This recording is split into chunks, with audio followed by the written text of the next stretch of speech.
Chapter 452. Even the experienced and knowledgeable Su Shenxing couldn't help but be amazed by the building at this time. So far, probably only the great demonic realm, which connected the entire world and even turned the universe into a part of the building, could completely override this building. However, it was meaningless to compare the great demonic realm.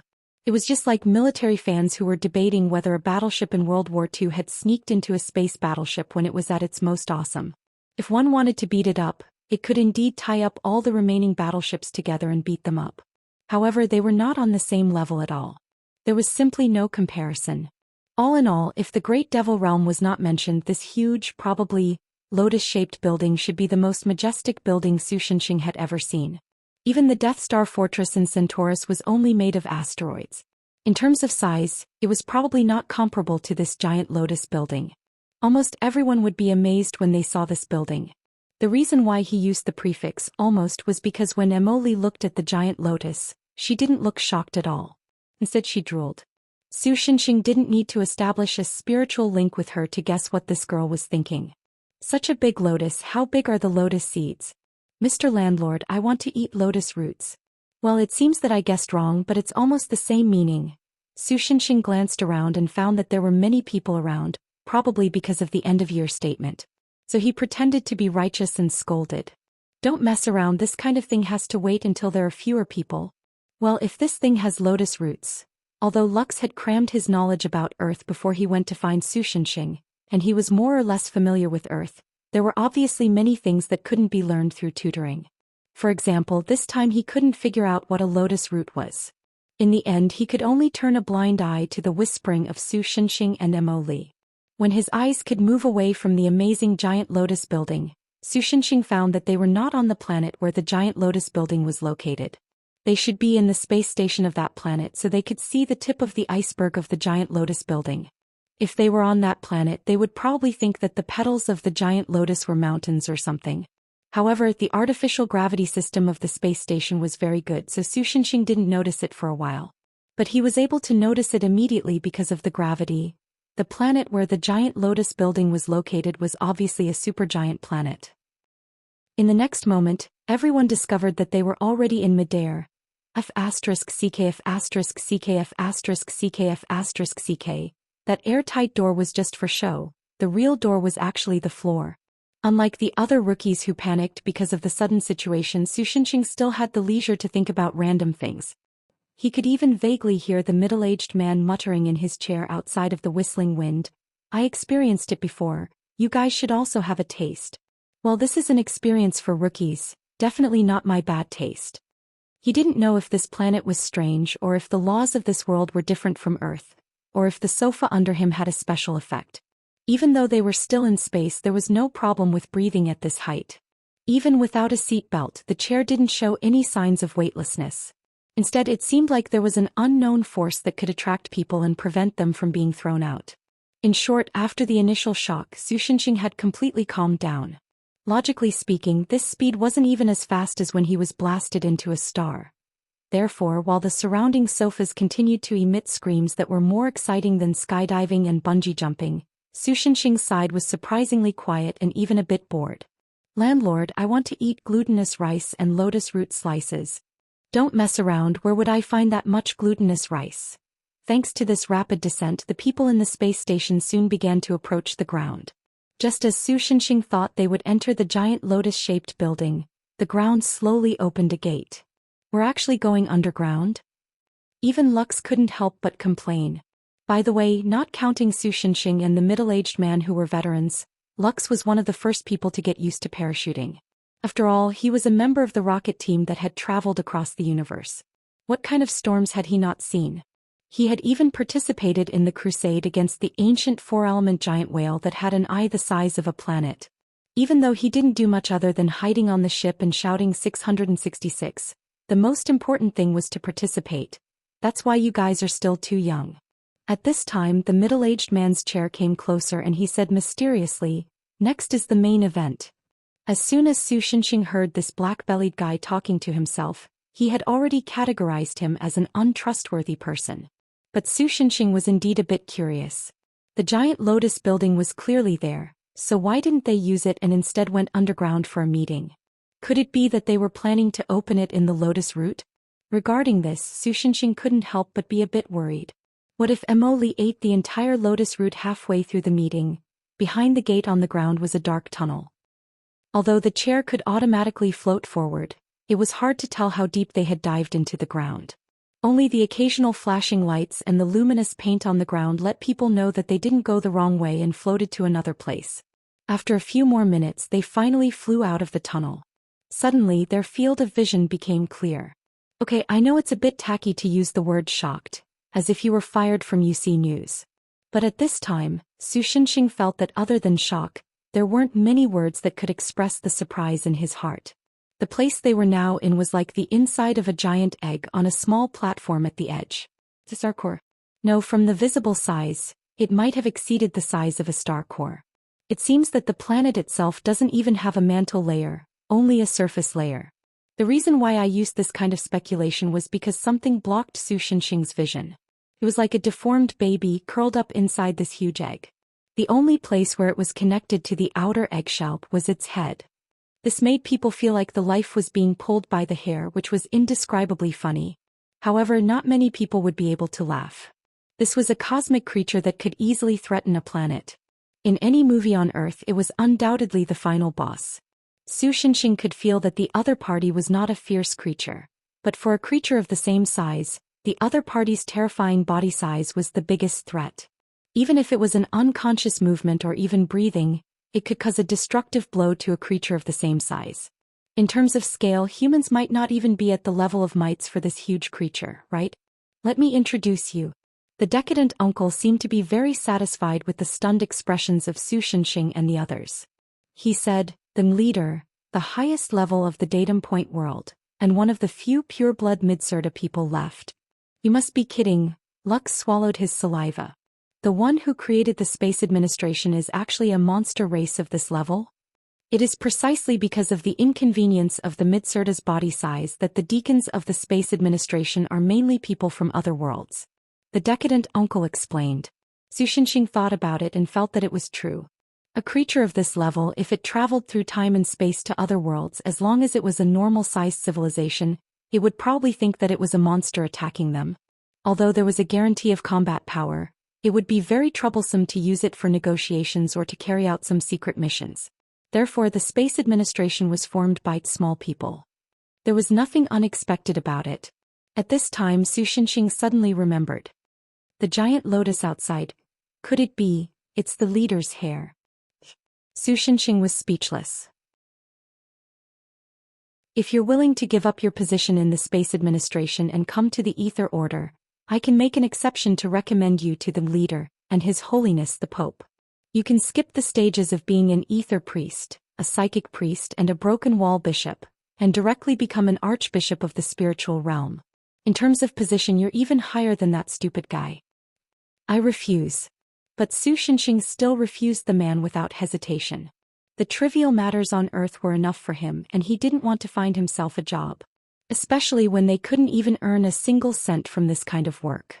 Although Emily did not say anything, she did not notice the hood at all and just snuggled up to Sushinshing. According to Sushinshing's understanding of her, the reason why this girl was so obedient was mostly because she was so depressed that she did not even want to move because there was no lotus root to eat. Her actions clearly showed that the girl was on Sushinshing's side. Don't refuse so quickly, you can think about it. I still have the patience to wait for your answer. The hooded man did not become angry because of this. After ignoring the dispirited uncle who was laughing or mocking, on the side, the hooded man named Sammy flung his robe and walked back to his seat unhurriedly. When he left, he threw out a sentence. Maybe you'll change your mind soon.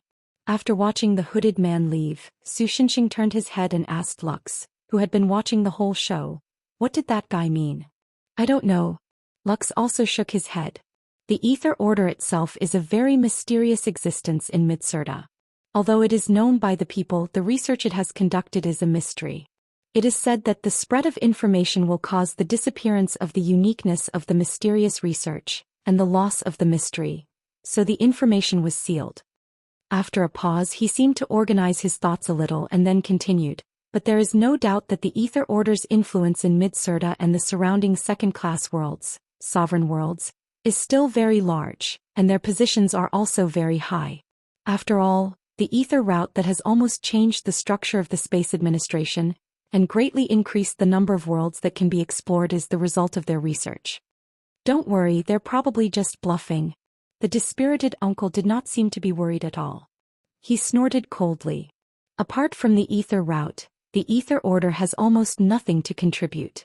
But every year they get a large budget, which is basically a waste of money. If this money can be invested in the Space Administration, we can definitely expand the team of Archons and explore the depths of the multiverse. So that's the case. It seems like it's still a matter of money. Su Shenxing understood. Speaking of which, Mr. Su, why did you refuse the other party's invitation without hesitation? Lux asked curiously. Nonsense, the money I earn here can't be used on Earth. Su Shenxing straightforwardly revealed his true nature of being a money grubber. But we provide currency exchange here, right? Lux looked surprised. Although the stock of currency on Earth is not much, it shouldn't be a problem for you if you don't intend to exchange a large amount of money. Simply put, it was impossible for a poor man like Su Shenxing to exchange all the currencies. What? Su Shenxing was also shocked. Why didn't you say so earlier? Then he began to be in a dilemma. How about I go over and surrender now? What do you think? Then are you going to borrow my head next? The dispirited uncle said with a straight face. It seemed that this dispirited uncle also knew some of Earth's illusions. This made Su Shenxing curious. After all, according to Lux, Earth was only a fourth-type world, unconfirmed world. Logically speaking, it shouldn't be on the Space Administration's investigation list. As a member of the Space Administration, it was strange for him to know about Earth's illusions. Can I borrow your head? Su Shenxing's face was full of surprise. He didn't intend to delve too deeply into the situation. Originally, he and Emily only planned to come here for a day trip, and didn't want to get involved in strange and troublesome matters. Nonsense, of course not.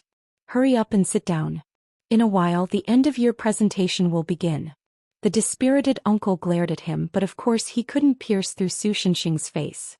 After a short while a group of people filed out of the tunnel, causing the entire grandstand to become slightly more crowded. Do you see the fat man leading the way? He's one of the people in charge of the dimensional garrison. He's in charge of the Midserta world's internal defense. On the way, the uncle introduced the people who filed into Su Shenxing. This time, his target was a man with a big belly. Although it can't be said that he's doing nothing, it's indeed not strict enough. Because this is a relatively inner world, right? With other worlds around, it's understandable that the local defense is a little lax. Lux also explained to Su Shenxing. They didn't know if he had vaguely heard Su Shenxing and the others talking about him, but the pot-bellied man only glanced at them. His small triangular eyes were full of cunning and contempt. After that, the other party didn't come looking for trouble like ordinary villains. He didn't come looking for trouble and just ignored them. Since there's still some time left, I might as well tell you the rules of the armed robbery. The dispirited uncle tried his best to cheer up and teach the students. Now they don't even bother to cover it up. In fact, the so-called end-of-year statement meeting was not as high-end as Su Shenxing had imagined. The entire rhythm and process was basically the various departments taking turns to go on stage and then start bragging. The more they bragged about themselves, the higher their points in the hearts of the leaders, and the more budget they might get later. However, there was a problem with this, and that was to reduce the opponent's points.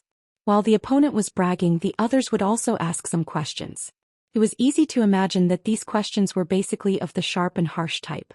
When the speaker was forced into a corner, it was very easy for them to roll up their sleeves and beat someone up. Some people's fighting skills weren't that good, and they would accidentally beat up innocent people. Some energy creatures would even directly blow up many people and bring disaster to many people. In the end, more and more people participated in the chaos. Until now, the current situation was actually born. The concept of every year's presentation is a battle was accepted by everyone and became an official event. In fact, other than Su Shenxing and the others in the Space Administration, it wasn't like the dispirited uncle said that there was no one else. Although there were fewer people compared to the other two departments, there were still many people in the Space Administration.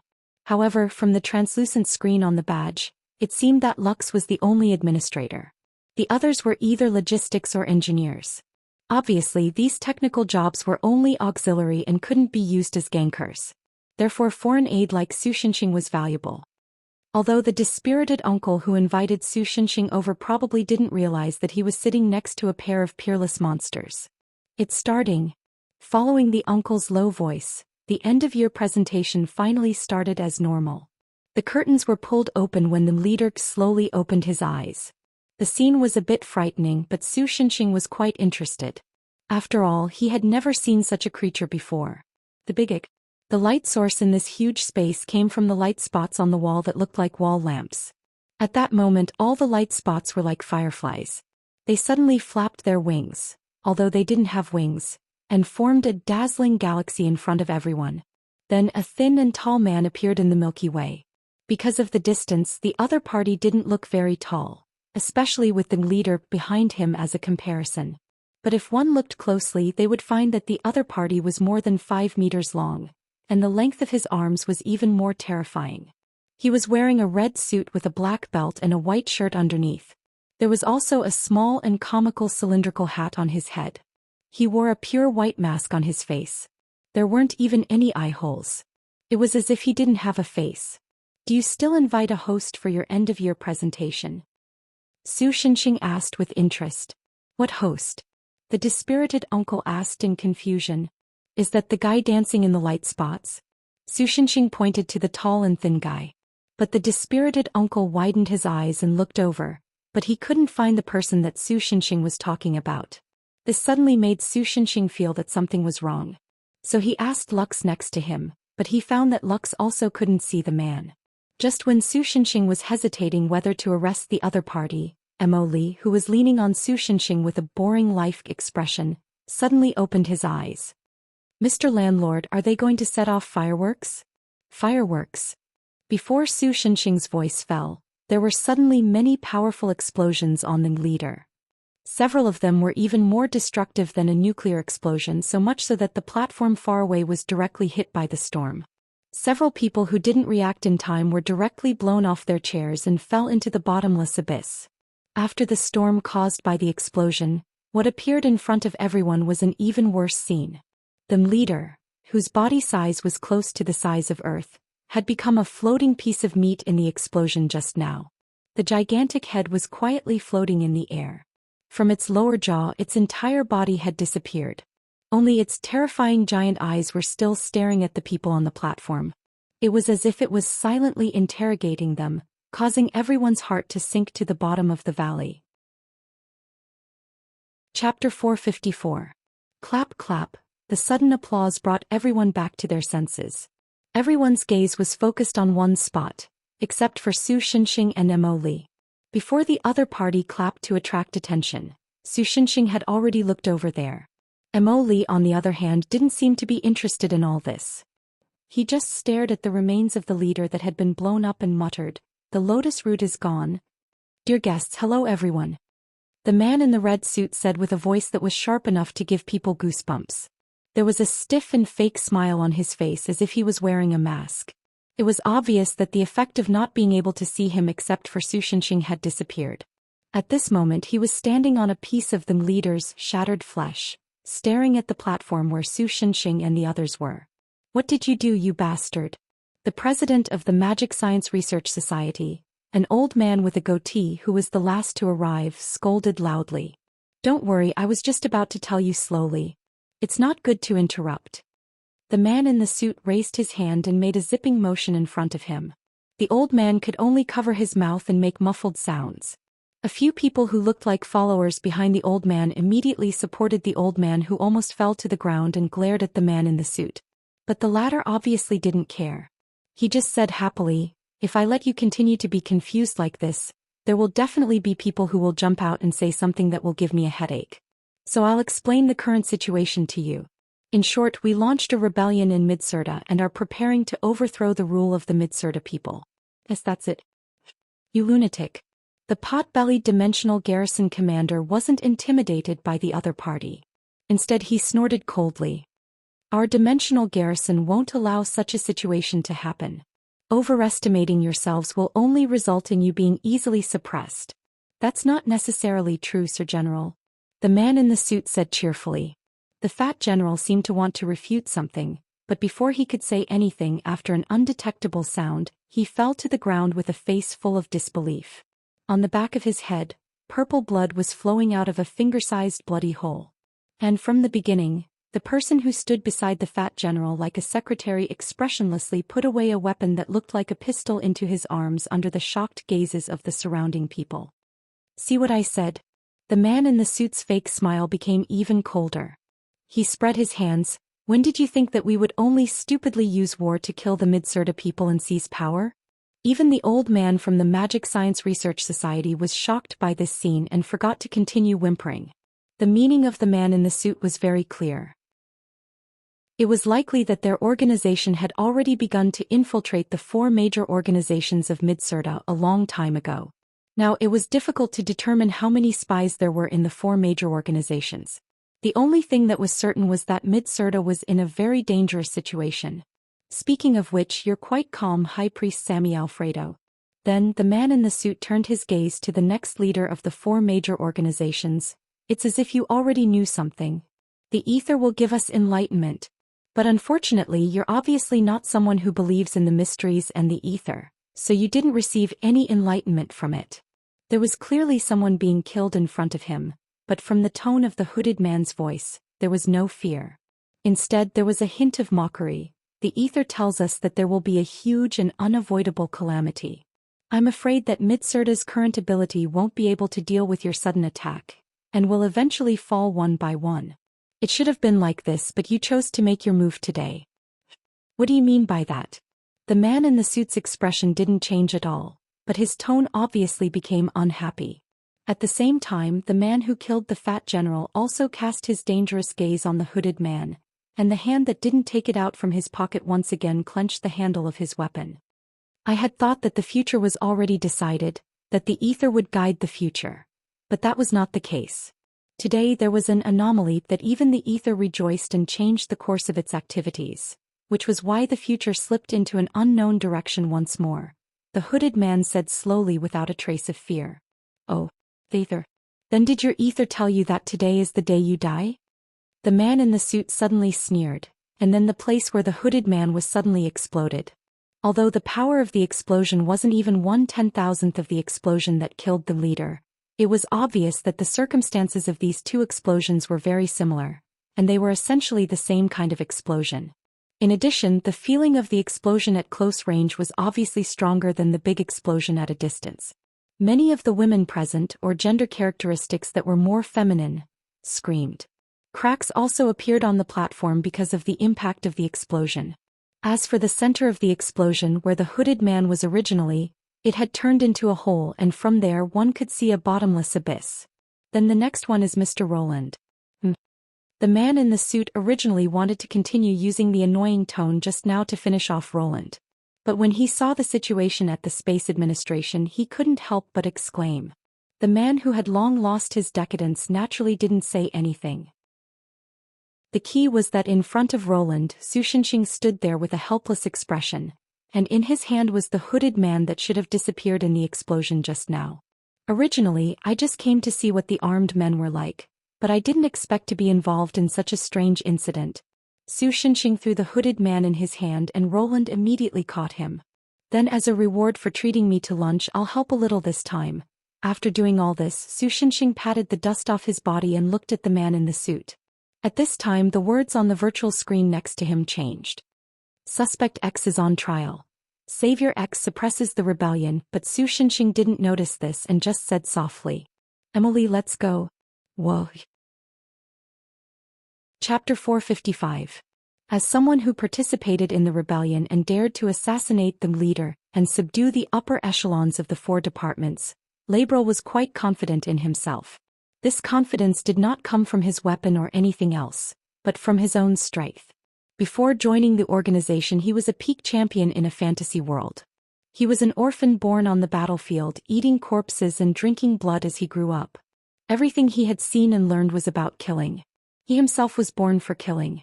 Almost everyone who provoked him had their entire family slaughtered. He was not filled with hostility, but was the embodiment of violence. He had once broken the original order of the world, causing all the old powers to return to chaos. He had also once fought against the so-called fate, and even killed those high and mighty gods who dared to order him around. In the end, he stood at the top of the world, thinking that he had already touched the limit. But that was not the end. Soon he learned of the existence of the world barrier from the notes left behind by the gods. Beyond this world there must be other worlds. Those gods believed that only by transcending this world could one go to the true divine realm and become a true god. But it was not easy to reach that step. Even though there were no less than 1 trillion geniuses throughout history, there were only 3 who had truly taken that step. But Labrel did it. After learning that there was a way to become stronger in this world, he devoted himself to training, and finally succeeded in taking that step, breaking through the void. It was a pity that breaking through the void to reach the divine realm was just a conjecture of the people of that world. After Labrel broke through the world barrier with great difficulty, what welcomed him was the terrifying sea of ether, the twisted remains of laws, and the endless void that devoured all things. As a being born in the world of laws, once he came to the world gap, he would immediately lose the concept of living and die. Even a champion like Labrel was the same. He could even see the corpses of the 3 mythical figures who had broken through the world barrier just like him, worshipped by the people of his world as true gods. According to the classification of the Space Administration, Labrel's world was a Type 4 world, unconfirmed world. So under normal circumstances no administrator would pass through there. However, perhaps Lablea's fate wasn't to end yet. A member of a mysterious organization wandering between the world gaps discovered him and took him back.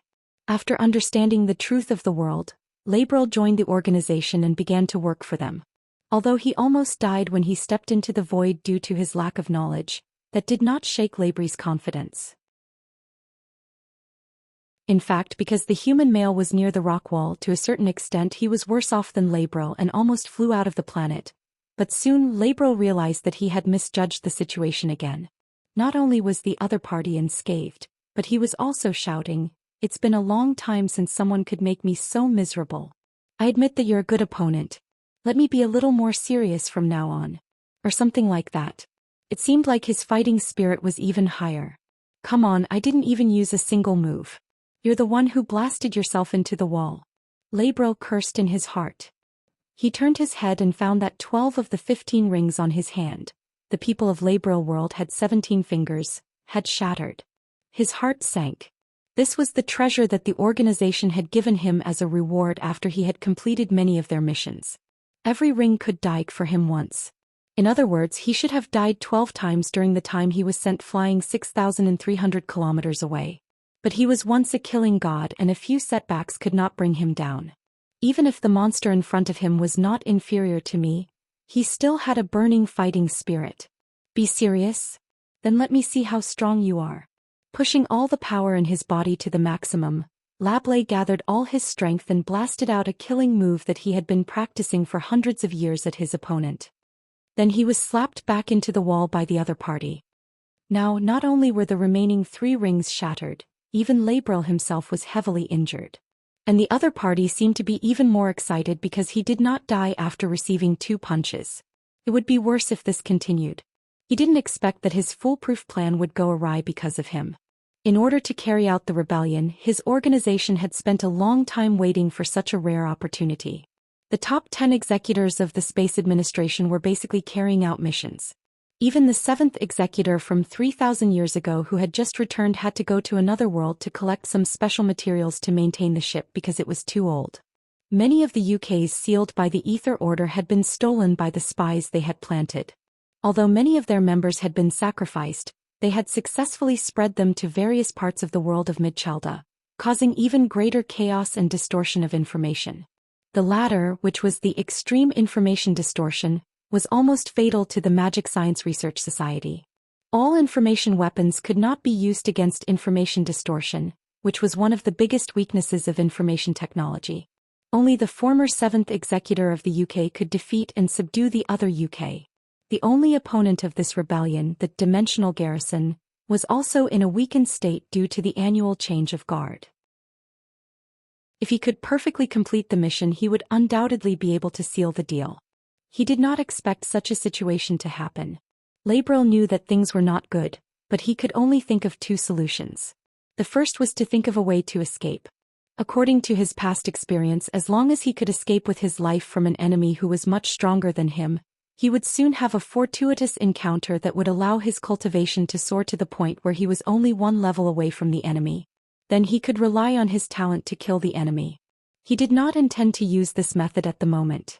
Labrel was still confident that he could escape from the enemy. After all, he could fly.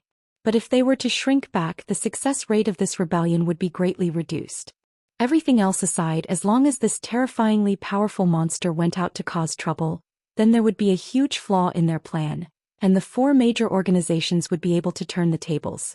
After all, this was Midchalda, the headquarters of the four major organizations, and the resources they had accumulated over countless years were not to be underestimated. A drop of water should be repaid with a spring. This was one of the few advantages of Labrel. Although his body was about to be crippled, his spirit was still intact. In this way, the second method could still be implemented. When he was in that organization, he had also flipped through many books from other worlds and learned some unorthodox techniques. For example, possession. With such a powerful body, if he could seize it. With this thought in mind, Labrel did not hesitate to use this trick on the human male who was charging at him. The trick of possession, to put it simply, was to forcibly invade another person's body with one's spirit and seize control of the body. Even if he could not completely seize control of the other person's body, he had learned how to erode the other person's spirit. As long as he eroded the other person's spirit bit by bit, the body would still be his in the end. With this thought in mind, he turned into a spiritual body and pounced at the human male. In the end, he only saw a fist growing bigger and bigger in his eyes. Ouch! Then his spiritual body was sent flying by the human male's punch together with his physical body. After crashing through more than 280 kilometers of the surface, he directly flew out of the planet and plunged into the steel space station. Until now, he still could not figure out how the other person's fist could touch his spiritual body. But no matter how unwilling he was to believe it, this battle was his defeat, and it was a crushing defeat where he could not even fight back. If he still had the strength to escape just now, he probably did not even have the strength to stand up now. Moreover, the space station was not far from the planet. With the strength of that guy who could jump more than 6,000 kilometers in one leap, he would soon catch up to him here. At the very least, we have to inform about that guy. Labrel struggled to catch his breath. He felt that his bones might have been embedded in his internal organs. Even his breath carried a bloody smell. How long had it been since he was in such a sorry state? A moment later, he threw a pendant on his wrist into the space through the hole he made. "Is it, boss?" Then he spoke to the empty space. "What's wrong?" "Yes." Suddenly, a voice rang out in his mind. "There's a problem with the information. I have someone whose strength may be close to the top 3 executors of the Space Administration." "You lost?" "Yes. Yes, a crushing defeat." "I see. You've worked hard. You're useless now." "Yes." When Su Shinxing jumped into the space station, what he saw was a battered man in a suit vomiting blood. His eyes were full of shock and resentment. The next moment he was like a balloon. His whole body swelled from the inside and his eyeballs popped out. Not only did it not look comical, but it also looked terrifying. Su Shinxing, who had been through a lot, was no stranger to this phenomenon. This was AF** King self-destruct. And from the other person's expression, it was the kind of human bomb that he did not even know he had this ability. Su Shinxing did not know how powerful a bomb was, but in this space, if he was blown away and could only float like a perfect creature, it would be terrible. So he decisively jumped back to the planet. Not long after he jumped, the entire space station was enveloped in flames. As Su Shinxing listened to the whooshing sounds of the rapid descent, he also saw the final scene of the space station. The space station exploded in space. The last smoke and embers spread outwards. Finally, from afar it formed a rose pattern. Su Shinxing thought about it and decided to first pull the face of Mo Li, who had been watching the show from the beginning. Chapter 456. Sovereign World, Nosvaya Tofel, a planet at the edge of the universe. Since there was no sun and only a few small stars that acted as satellites as light sources, the planet, codenamed Jin 0473 in the Space Administration's database, was covered in thick layers of ice all year round. Its ecological environment was so bad that only creatures like tardigrades could survive for a short period of time, which was why it did not develop its own ecosystem or intelligent life. Still, that did not mean that the planet was a desolate place. In fact, while most people in Nosvaya Tofel might not know about the existence of the planet at the edge of the universe, the leaders of the United Government of the Universe valued the planet greatly. Even in the multiverse that the Space Administration had confirmed, the planet was one of the few that existed. There was a space-time fissure inside the planet. The fissure had penetrated the world barrier in an unimaginable way. Probably because it was close to the outer reaches of the world, its own laws were also skewed, making it both an entrance and an exit, allowing the flow of ether to flow out of the fissure even as it poured in. Moreover, the flow rate in both directions was very constant and would not affect the stability of the world's structure.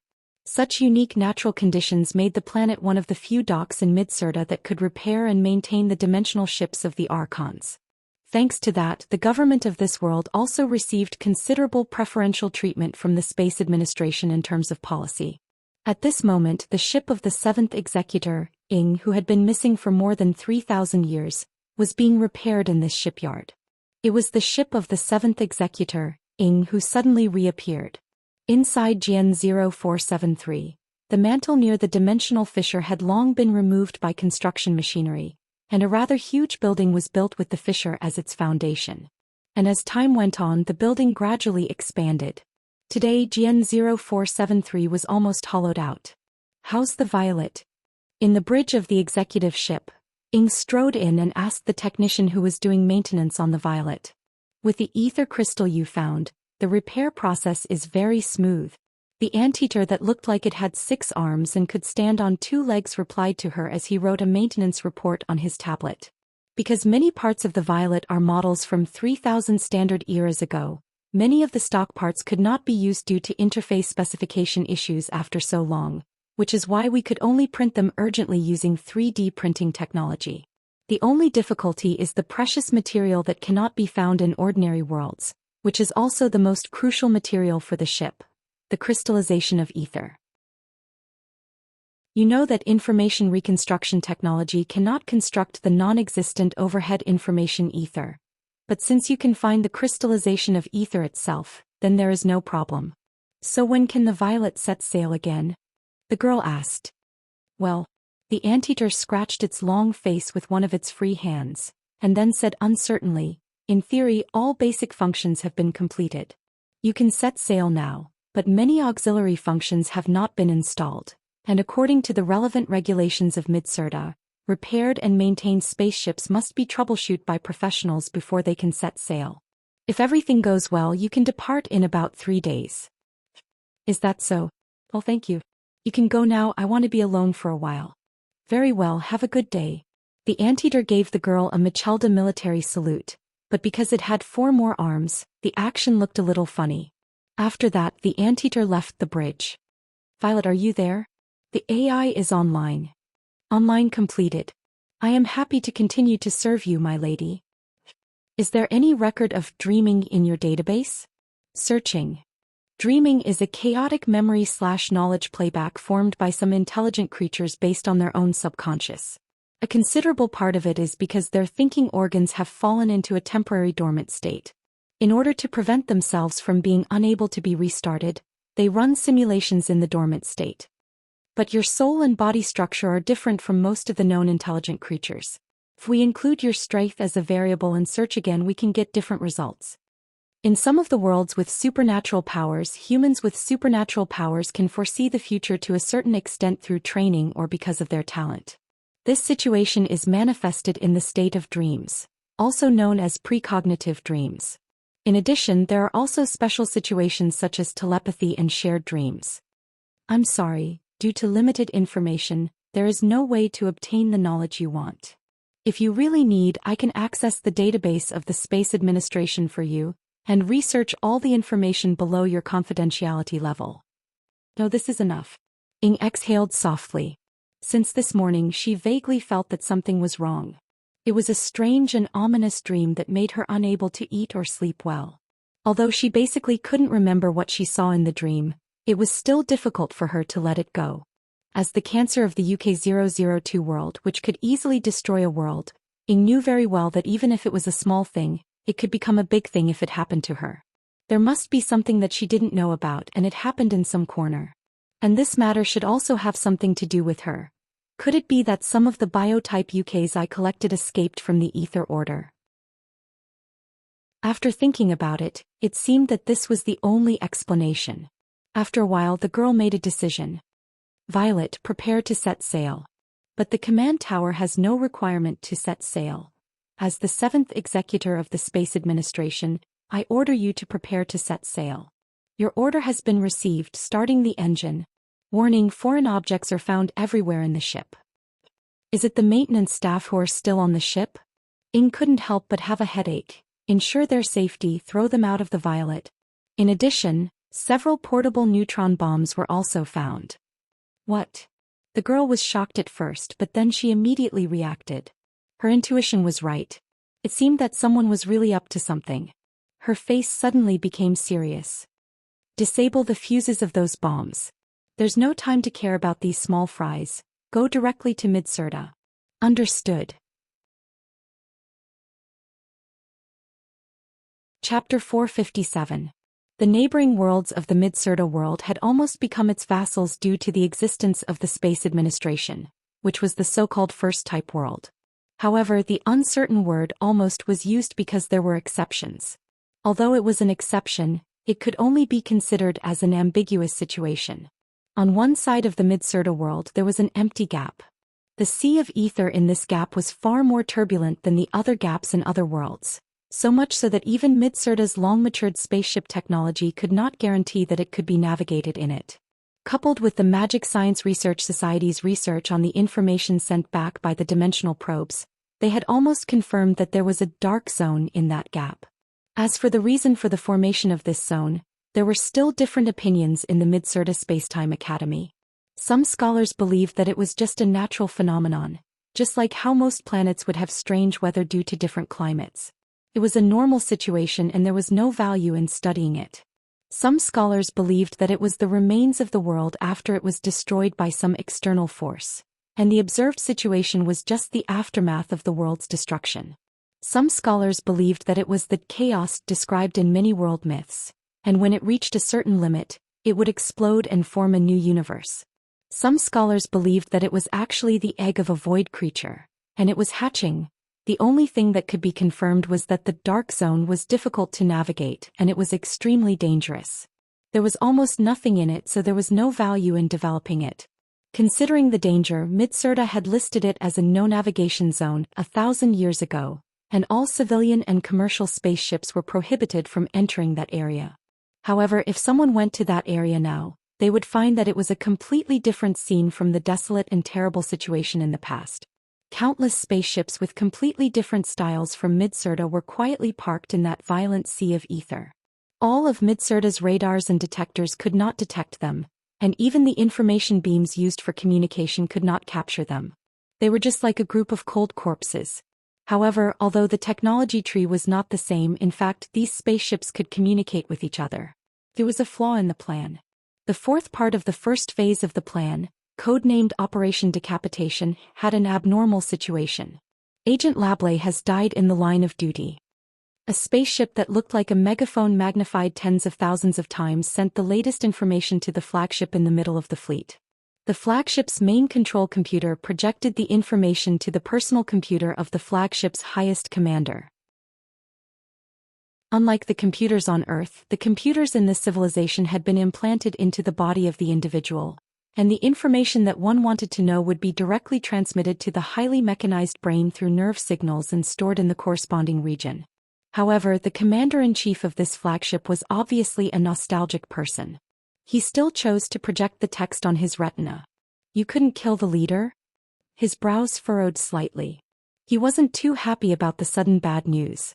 According to the message sent by Agent Lablé before his death, as well as the situation detected by the detection devices our army has scattered in Midsurda, the life activity of the leader has completely stopped. Then what happened?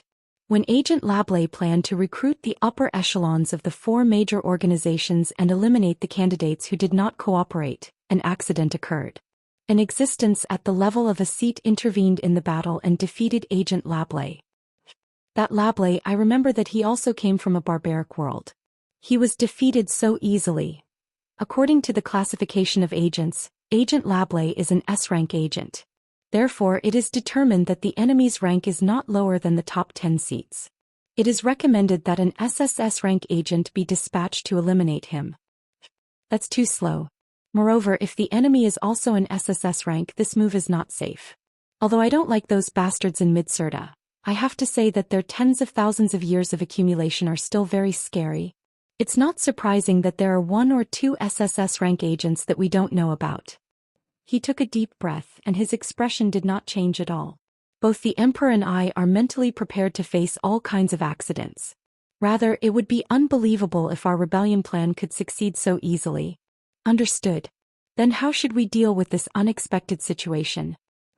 Mobilize the 12 apocalypses and erase that planet along with that universe from the world of Midsurda.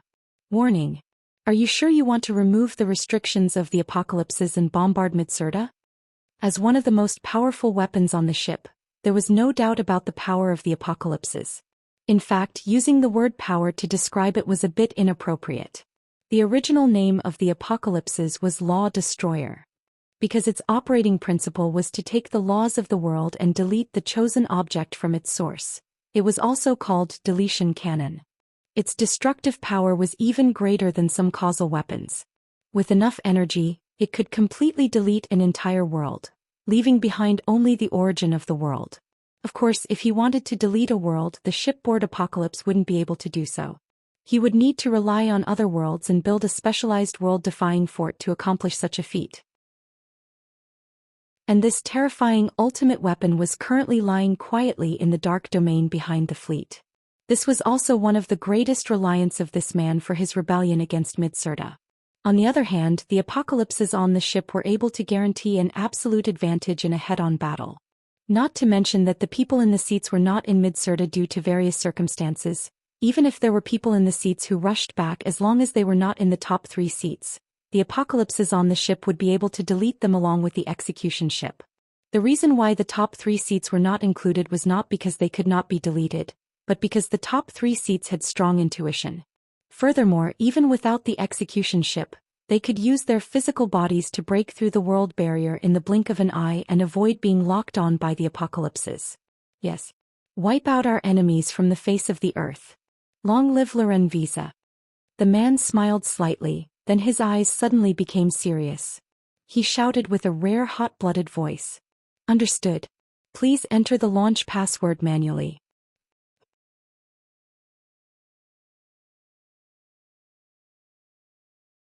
Su Shinxing ignored Mo Li's struggle and rubbed his face while thinking about his next move. Logically speaking, he didn't want to risk his life for Midsurda for no reason. However, although he didn't blow up the suited man with a single punch, he did beat the crap out of him. It wasn't much different. He was probably on the rebel army's blacklist. Even if he used the holy sword to slice open space and return to Earth, it might end up causing Earth to be affected by the dimensional war. Rather than that, he might as well take some time to beat the shit out of the rebels and completely solve the problem. At the same time, he could also do a favor to the Midsurda civilization. Who knows, it might be useful in the future. Thinking until here, Su Shinxing stopped what he was doing and nodded slightly under Lux's expectant gaze. Then I'll also help a little. Ignoring Luke's pleasantly surprised expression, Jasmine, who was at the side, covered her flushed little face and revealed an expression that looked like she was about to cry. However, after arriving at the surface of the planet, the group discovered that the space stations with teleportation portals had been blown up.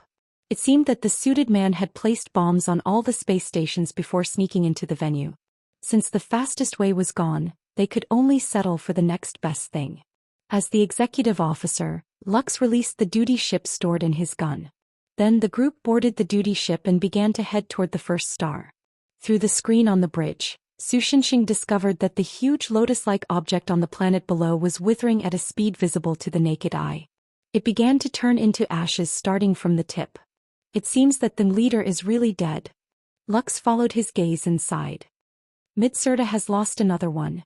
Are there very few people in this civilization? Su Shinxing asked curiously. Yes, it is said that the original people of Midsurda weren't like this. Instead, they had the same size, appearance and habits as you people on Earth. However, there was a problem when they explored the multiverse. The survivors of the entire civilization transformed into that appearance.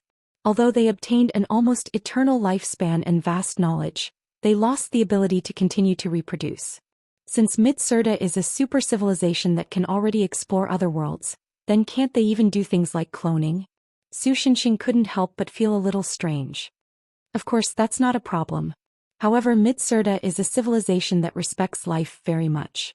Although they won't force other civilizations to agree with their values, they themselves hate cloning and other technologies that, in their opinion, play with life. Lux shrugged. That's why Mid-Surda is one less person. Now, the 4 major organizations are almost all controlled by people from other worlds like us.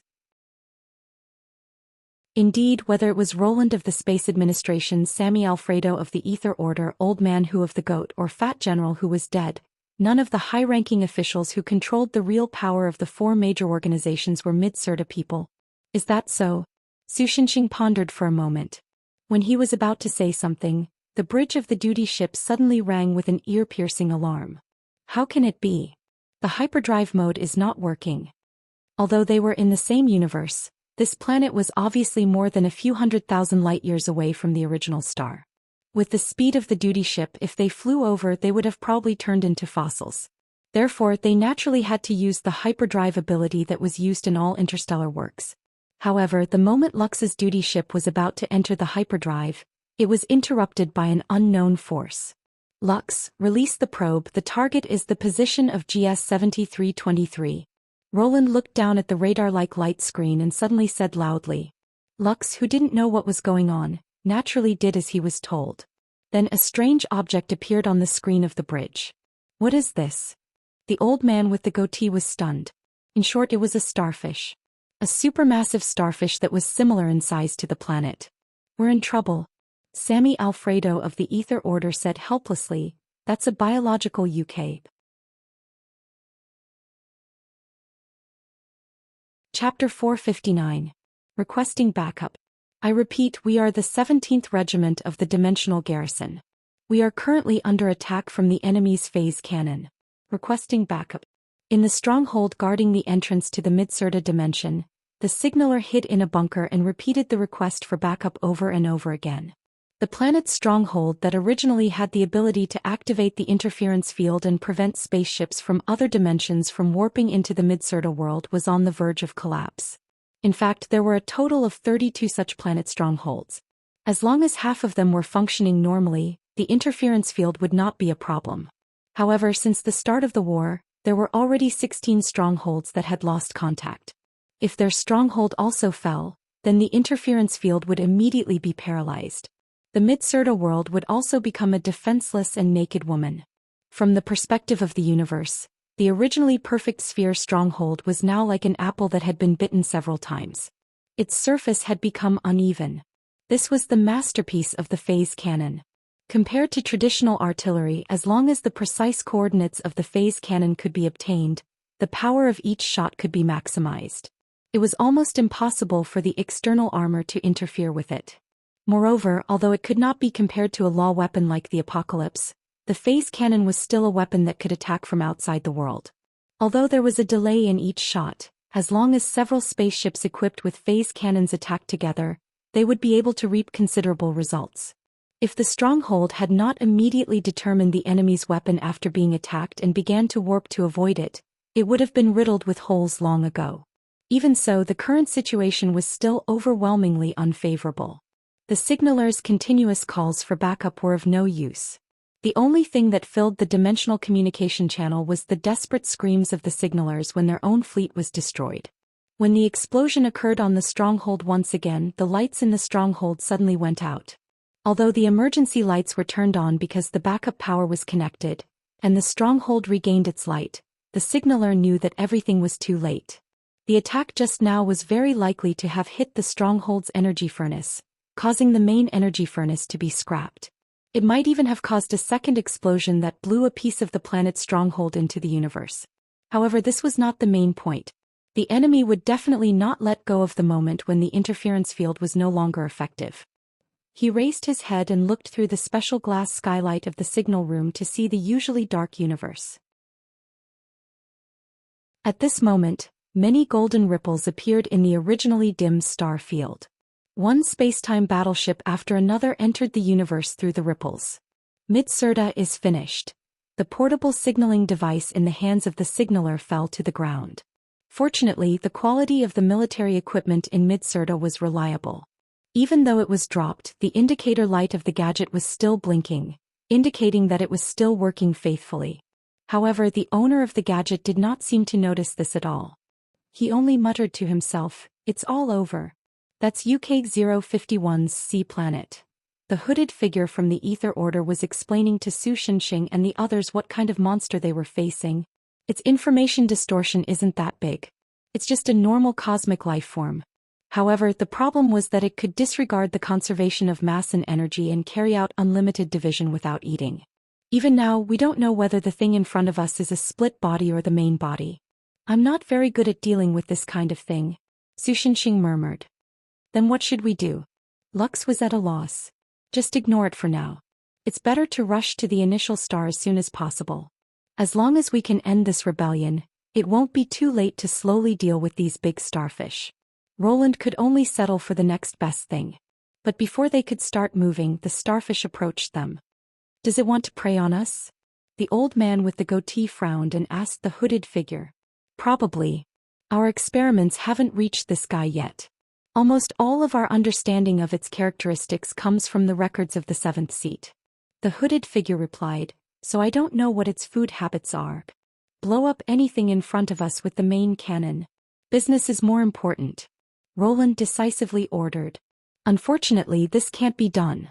Unless it's an annihilation-type attack. Otherwise, once it's blown up, no matter how many pieces it breaks into, it will regenerate the number of pieces. The hooded figure of Ether Order continued. Can't we avoid it and warp? Hearing this, Roland became impatient. We don't have that much time to play hide-and-seek with this starfish. Even if the starfish's information distortion is not large, it is still an individual with information distortion. It has a considerable impact on the information technology-based executive ship.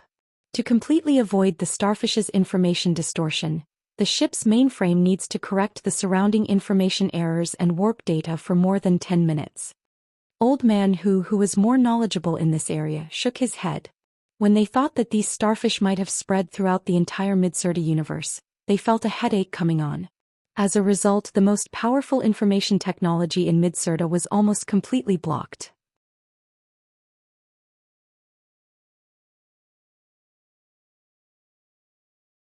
Chapter 460. Is it an antimatter weapon that eliminates space? Roland could not help but ask in shock as he saw the strange scene. Antimatter weapons cannot eliminate space itself. Old Man whose voice sounded a little bitter. It's either a void weapon or a law weapon. In theory, only these two things can tear apart the barrier of the world. I didn't expect that someone would actually develop such a thing. You guys couldn't develop such a weapon? Although the situation outside looked very frightening, Su Shenxing was clearly not too worried about it, and even had the time to ask the old man. Originally, there was some research in this area and to a certain extent there were some results. However, due to funding issues and the excessive destructive power, it was likely to cause unease in the entire multiverse, so in the end the higher-ups stopped our project. The old man replied with a sullen face. At that time we had no objections to the decision of the higher-ups because in the research, we had already noticed that we were coming into contact with a terrible power. It has no other use other than destruction. It is the most evil of evil, a power that comes from the realm of destruction, a weapon of demons that should never exist in this world. Even the emergence of a superficial concept would cause great destruction to the world. After a pause, he continued. However, I'm afraid that we have all been deceived. Aside from Mid-Sirta, none of the known civilizations have the ability to develop such a weapon. The results of the Magic Science Research Society may have been stolen. As he spoke, the entire ship shook violently. The warp has failed. Get ready, the impact is coming. Lux shouted with a panicked expression. However, in the next moment the expected impact did not come. In Old Man whose words, the most evil of evil weapon was not able to destroy the ship, which was so fragile in the face of the majesty of the world. Everyone was confused. Now the people on the bridge were all big shots in their own fields. Although they did not have broad horizons, they still had basic knowledge. Now, the attack on the ship and even the entire planetary system was definitely not a bluff. This point could be seen from the fact that a part of the universe outside had been torn apart and annihilated. Even so, Lux, the mass-produced ship, was still as calm as a mountain in the face of such an attack. It was unbelievable. In fact, it was not just them. Even the commander of the rebel fleet far away in the dark domain was dumbfounded. Even the shipboard Apocalypse cannon's power was far more powerful than that. And yet the ship that was reported to be nothing special still existed in the Sea of Ether even after an entire planetary system had been vaporized. Only Su Shenxing vaguely understood what was going on. Previously, he had heard that the mainstream technology of the Space Administration was information technology. Although the specific principles were not clear, it was probably on the path of information affecting energy/matter.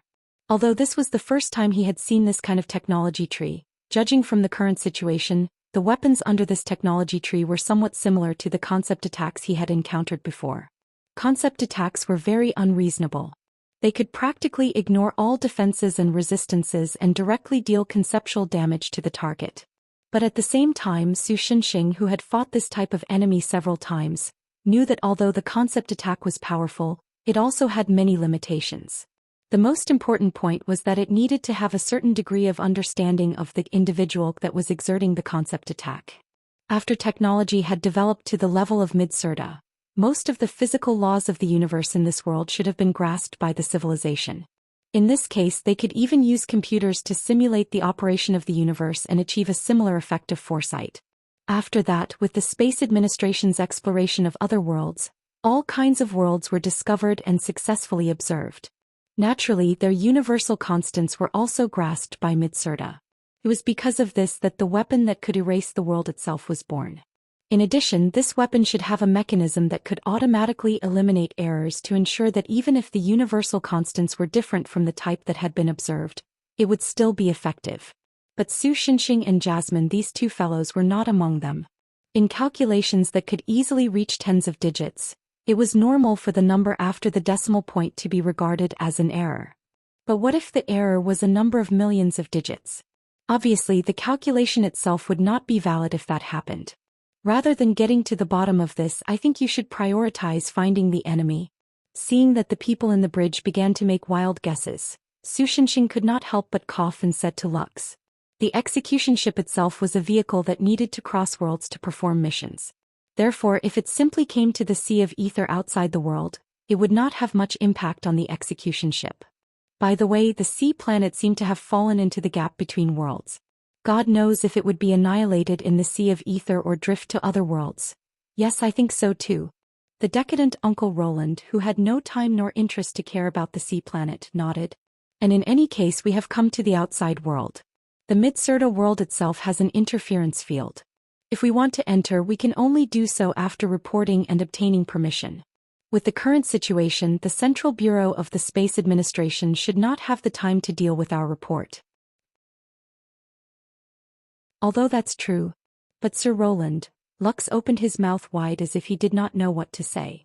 After hesitating for a moment, he reported truthfully, "My execution ship was unable to detect the interference field on the Mid-Serta world barrier." "What did you say?" Roland asked sternly. The other people in the bridge also showed an expression of disbelief. "The interference field is gone? Could it be that it has failed? At this time? Hey, isn't this bad? Could it be the rebels?" Then the bridge became noisy. Indeed, for the residents of Mid-Serta, as long as the interference field did not disappear, then no matter what happened inside, it would at most be internal strife. But the current situation was obviously not so. None of the people present were fools. They quickly understood what the current situation meant.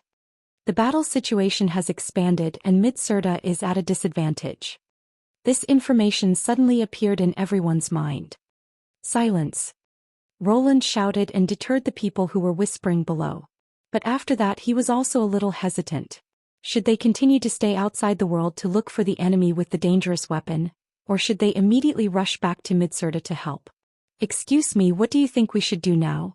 Archbishop Sammy Alfredo, who was the man wearing a cloak and a hood from the Ether Order, suddenly asked Su Shenxing respectfully. "Are you asking me?" Su Shenxing was stunned and could not help but laugh. Indeed, as the savior he had invincible power, but in fact the larger the scale of a war, the smaller the role Su Shinshin could play. If it was a planet-level war, he could at least use his combat power to shatter the continental shelf with one punch to scare and destroy the enemy's army. But when the war expanded to the scale of a galaxy, although old Su could also choose to fight with less destructive methods such as punching a black hole, it was more likely that other than Su Shinshin and Mo Li, both the enemy and himself would die together.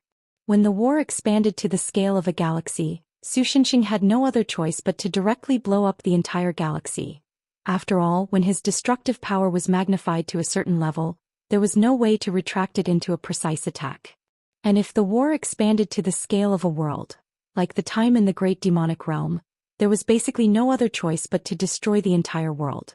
In the end, if the so-called hero wanted to save the world, he would have to find the Demon King first. Obviously, the scale of this war was also world-class.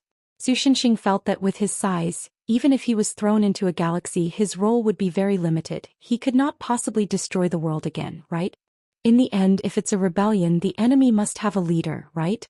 After thinking for a while, Su Shinshin decided to use the decapitation tactic he was best at.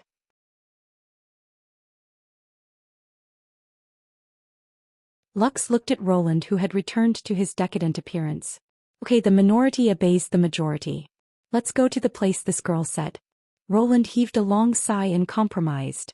Lux responded and steered the ship in the direction pointed out by Mo Li. In the end, it didn't take long for the ship to rush into a purple mist. Even with Midsurda's technology, they were unable to see through the purple smoke. Almost all of the detection systems had lost their function. But judging from the data displayed on the instrument, they seemed to have plunged into a strange world. This is old man who pushed away the technicians and occupied the reading screen by himself.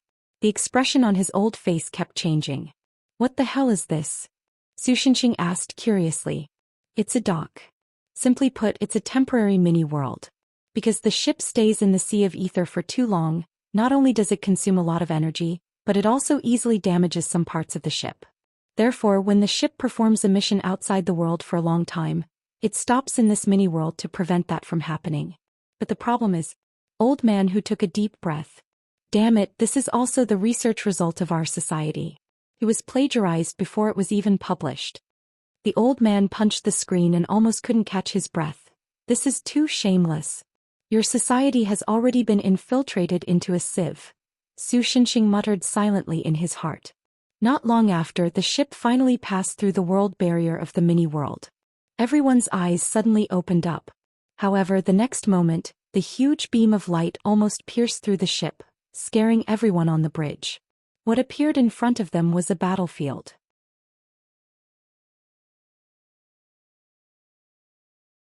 Chapter 461. Rather than calling the process of the apocalypse a canon, it would be more accurate to call it irradiation. It was a continuous process of deleting the world's data. Obviously, the commander of the rebel fleet did not realize that there were two sets of abnormal data that could not be deleted on one of the executive ships in Midsurda. However, he wasn't a brainless person. After the warning window of abnormal data popped up on the main control computer, he didn't follow the instructions written in the Apocalypse user manual to correct the error after correcting the data and irradiating it a second time. The reason was simple. If there was an error in a single ship's apocalypse, then it would be fine to proceed according to the normal situation. However, the problem was that he had used all 12 apocalypse gates that were supposed to be used on the fortress, but all of them had the same error. One error could be described as a coincidence, but if all 12 apocalypse gates had the same error at the same time, it was definitely not a normal phenomenon. Something must have happened in the star system that he did not know about. At this point, there were only two options left for him. The first was to pretend that nothing had happened and ignore the problem in the star system. He would mobilize the fleet to eliminate the garrison in Midsurda and wipe out the entire Midsurda's upper echelons. The second option was to not let go of the star system. Even if it meant delaying the overall attack, he had to solve the problem there. Without any hesitation, he chose the first option. Initially, he used the apocalypse to eliminate the star system so that he could nip all the abnormalities that might affect the overall attack in the bud. However, things did not go as he wished. The 12 apocalypse gates irradiation did not work at the same time. If he continued to insist on eliminating the abnormalities in the star system, he would be putting the cart before the horse. In comparison, as long as he could eliminate all the Midsurda's upper echelons, even if there were some abnormalities, the enemy would not be able to make a comeback. As the fortress was destroyed, the Vanguard fleet had already broken into the Midsurda world and engaged in a fierce exchange of fire with the garrison there. It had to be said that the Midsurda was indeed one of the most advanced civilizations in the known multiverse. Even if they could not react in time at first, leading to the destruction of many of their forces and even 2 planetary fortresses, by the time the enemy stopped their counterattack, they had still caused considerable damage to the Vanguard fleet. Very good, the Vanguard fleet has attracted the attention of most of the enemy's forces. Pass down my order to all battleships. Now begin to spread out into 6-winged fleets and begin to warp across worlds. Our target is the first star. Let us directly destroy the heart of Midsurda. The commander-in-chief waved his hand and ordered the mainframe computer. The latter naturally relayed his orders to the other warships. Not long after, the rebel army's main fleet was divided into 6 fleets, preparing to surround the first star. The reason why they did not warp together was because the warp of too many spaceships would make the world extremely unstable. If there was a slight accident at this time, the resulting dimensional turbulence could easily affect the spaceships. Drifting into an unknown world was still a good thing, but the worst thing was to be directly torn into pieces by the dimensional turbulence. One of the rebel army's fleets showed them such a situation. Halfway through the warp, the fluctuating dimensions were hit by a prismatic beam, and the entire space shattered just like that. Almost 120,000 spaceships disappeared without a trace, either blown up or wandering to some strange place. Then the last 3-winged fleet that had not warped saw the culprit that caused this situation. It was a starship that was much larger than the usual ship, and its appearance looked a little like an outdated antique. Compared to the rebel warships, it was like a Nokia N81 surrounded by a group of Pair 7s. On both sides of the ship, the number 7 of the Midsurda civilization was painted with paint that could not be eroded by the turbulence. Why would the 7th seat appear in a place like this? The rebel commander slammed the mainframe computer hard. Isn't she repairing the ship? And what's the defense system of the dock-eating sh*T? But the latter obviously could not answer his previous question, and could only reply honestly. The version that the Magic Science Research Society released before has not developed the defense system, and the one we stole is also this version. Damn it. Because of the 7th seat's interference, only the first 2 wings of nearly 240,000 spaceships had successfully warped to the first star. 1 wing was missing, and the remaining 3 wings of nearly 400,000 spaceships were blocked here. After getting over his anger, the rebel commander immediately began to adjust his orders. Now begin the warp across worlds in units of 5,000. The rest of the spaceships, block the 7th seat's ship, and don't let it continue to cause trouble. 5,000 spaceships warping together would still cause dimensional turbulence, but it was obviously much smaller than the 120,000 spaceships, and mixed in with the army of 400,000, there were countless meat shields, and it was difficult for the enemy to attack them. At the same time, 5,000 spaceships was a combat force that could not be ignored, and the intermittent warping to the first star was enough to play a considerable role.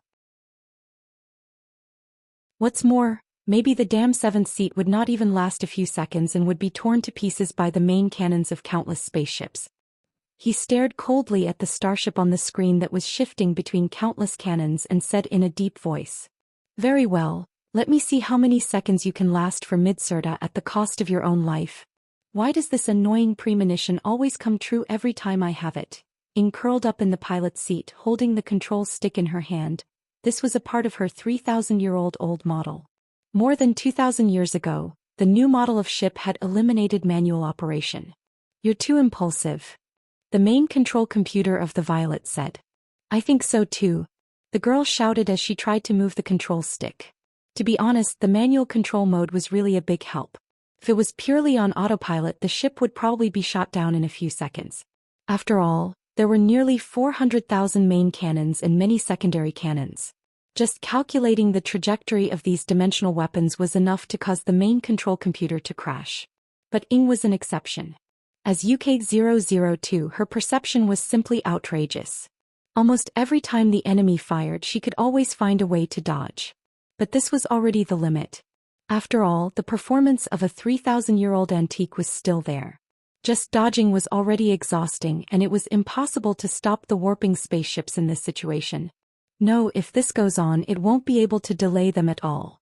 Please don't continue to do dangerous things, you have already done your duty. I'm sorry, Violet, but Midsurda is my second home. It wasn't easy to return home after wandering for 3,000 years. I don't want to lose it. What's more, in order to repay the kindness of the Lord who took me away from the sea of suffering, even if there are some unpleasant memories, I don't mind. The girl let go of the handle and lowered her eyes. Her long eyelashes cast fine shadows on her face under the illumination of the light. She said softly, I'm sorry, I might have to do something a little more reckless. I wish you good luck, my master. The next moment, the Violet was hit by the main cannon, and more than 30% of the ship's hull was vaporized just like that. Inside the quake-like bridge, the girl clutched her chest and said softly with a murmur. Sprout, UK-002, the cancer of the world, the dock, or rather the world of the artificial world had a crack. Almost all the main control computers of the battleship issued a violent alarm. That guy intends to awaken the power of the cancer of the world and destroy the artificial world and the fleet together. The commander-in-chief's eyes were cold. In this situation, the cannons were useless.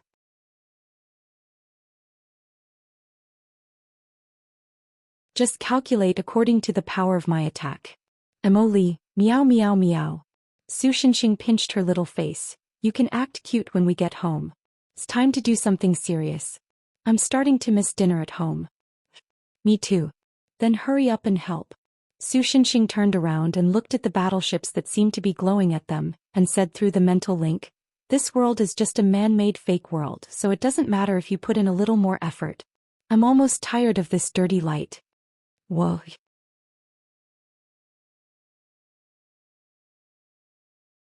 Chapter 462. Behind the nightmare world, there was another world in the depths of the dark area. To be precise, it should be something that was once a world.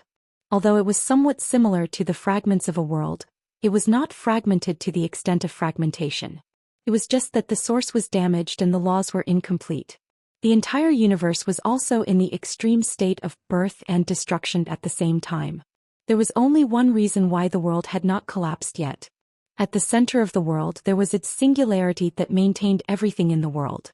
Even if the laws of physics were incomplete, even if time and space could not operate as long as the singularity still existed, then the world would not collapse. Logically speaking, a world like this could not give birth to civilization. However, what was surprising was that there was indeed a civilization in this world. The so-called singularity that maintained the entire world was the only remaining artificial planet of this civilization, the last planet named by the builder with the name of the civilization itself, Loren Visa. Along with a light sizzling noise, the cocoon-like door of the life support cabin quietly slid open. A well-built man walked out from inside. His hair stood straight as if it completely ignored artificial gravity, forming a shape similar to the so-called broom head on Earth. But because of the uneven length of the hair, it was actually more like a burning torch. Your Majesty. The old man guarding outside the cabin saluted him. You only rested for 3 minutes. Don't you need to rest for a while more? No need to be polite, Radhibahim. The man waved his hand and said with a cold expression, 3 minutes of deep sleep is enough.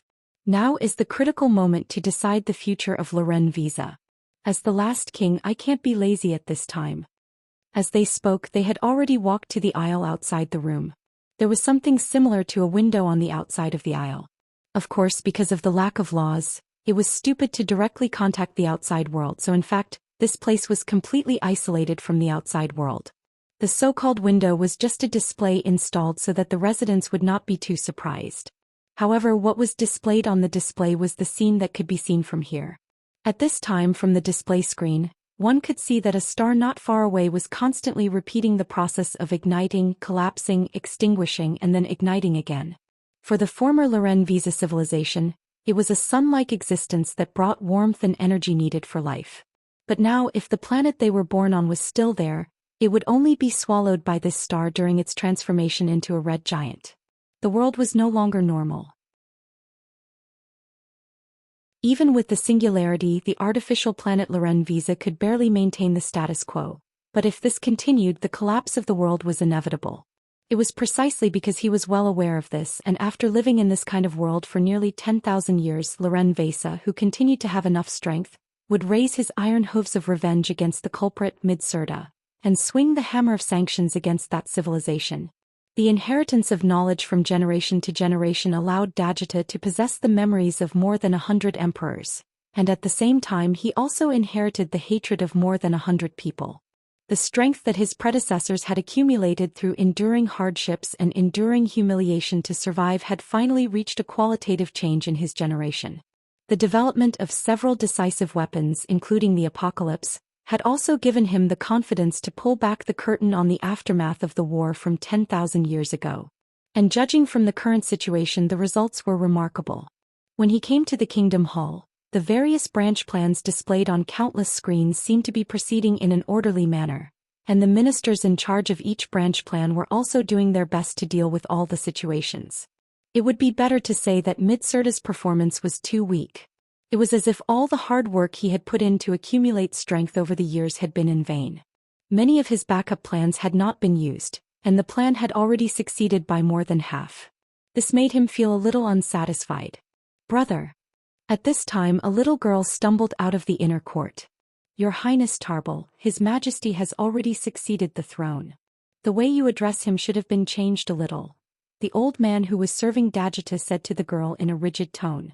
The girl immediately pursed her lips, timidly as if she was about to cry. "It's fine. Only Tarbal and I are left of the royal blood of Loren Visa. It doesn't matter if she is a little willful." However, Dagita himself did not mind at all. He hugged the girl with one hand and softly comforted her. The little girl immediately smiled through her tears. "Brother, this is the rest of my nutritious meal. Do you want to eat it?" The girl took out a few toothpaste-like things and handed them to Dagita. Her two big eyes blinked, looking very cute. Because there was only one artificial planet left, the food was naturally only synthetic food. Naturally, the taste and so on could not be expected. Even as the royal family, Dagita and the others did not have much preferential treatment. At most, the nutritious meals had some special flavors. Obviously, the girl had saved the flavors she liked and left them for him to eat. This made Dagita feel gratified and a little sad at the same time. He had left this world and gone to other worlds. Many worlds were different from this world, on the verge of destruction, and had many rich resources. On some planets suitable for human survival, there were even many foods that could be eaten directly, and they were all very delicious. In contrast, the synthetic food of Loren Visa was like a slightly salty dog shit. Whenever that happened, he couldn't help but want to steal a few ecological planets and bring them to Loren Visa. But in the end he resisted. The dimensional earthquake caused by a large number of life forms passing through the conventional world was easily detected by the space administration of Mid-Surda, and most life forms could not survive in the chaotic world of Loren Visa. So for the sake of the overall situation, Dagita had to resist the impulse in his heart every time. He only brought back the planets that contained the minerals he needed to Loren Visa as raw materials for the military industry. "No need, Tarbal." Dagita pushed the girl's things back into the girl's hands, and a slight smile appeared on his cold face. "Don't worry, we will soon have food that is 100 times better than this. As long as the Mid-Surda civilization could be defeated, then Loren Visa would be revived. Even if all the people were brought out of this world on the verge of destruction, it would not matter." "Really?" The little girl seemed to be very happy with the news. "Is there really something better than lizard-flavored synthetic food?" "Lizard?" Dagita stared at the toothpaste in the girl's hand with the head of a cloaked lizard painted on it, and suddenly felt that he should talk to the minister of the Food Cooperation Department to prevent the soldiers from mutiny because of the bad food. Just as Dagita's mind was thinking about some nonsense, suddenly a minister's panicked report came into his ears. "Your Majesty, the main fleet encountered an abnormal energy outbreak and more than half of them have been lost." This made Dagita's expression turn back to cold and serious again. After the girl stood aside obediently, he looked at the minister and the floating monitor beside him. Did they encounter the stubborn resistance of Mid-Surda on the initial star? Although Dagita only glanced at it briefly, he could still see some clues from the data.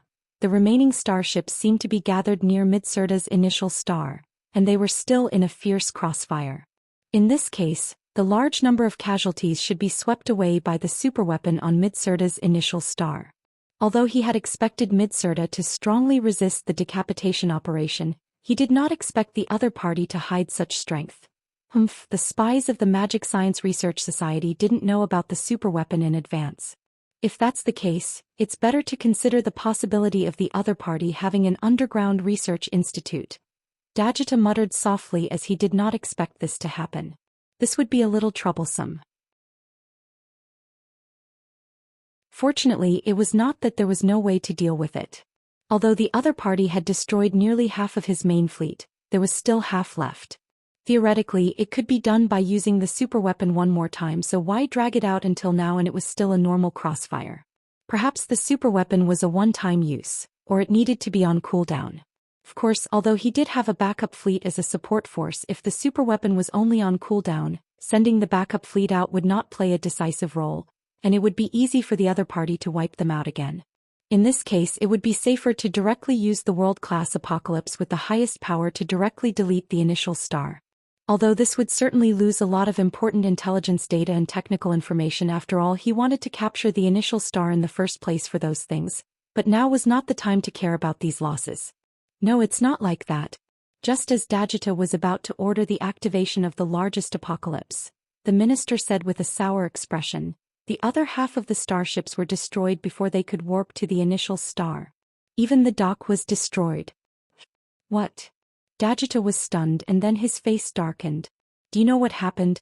Your Majesty, at the beginning His Excellency the Chief Commander stopped the warp because the 7th seat of the Space Administration suddenly broke into the dock and used the main cannon to destroy the space stabilizing structure during the warp, causing the whereabouts of 120,000 starships to be unknown.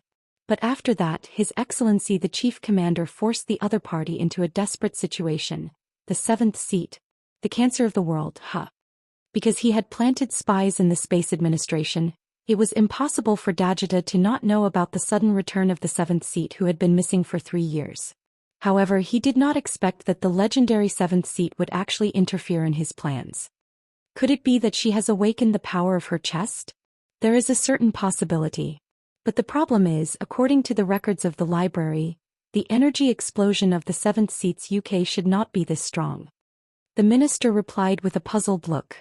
Although Ying's cancer of the world did have the power to destroy 9 worlds, her destructive power was not the kind that burst out in one breath, but through the 2 steps of germination and growth for a certain period of time.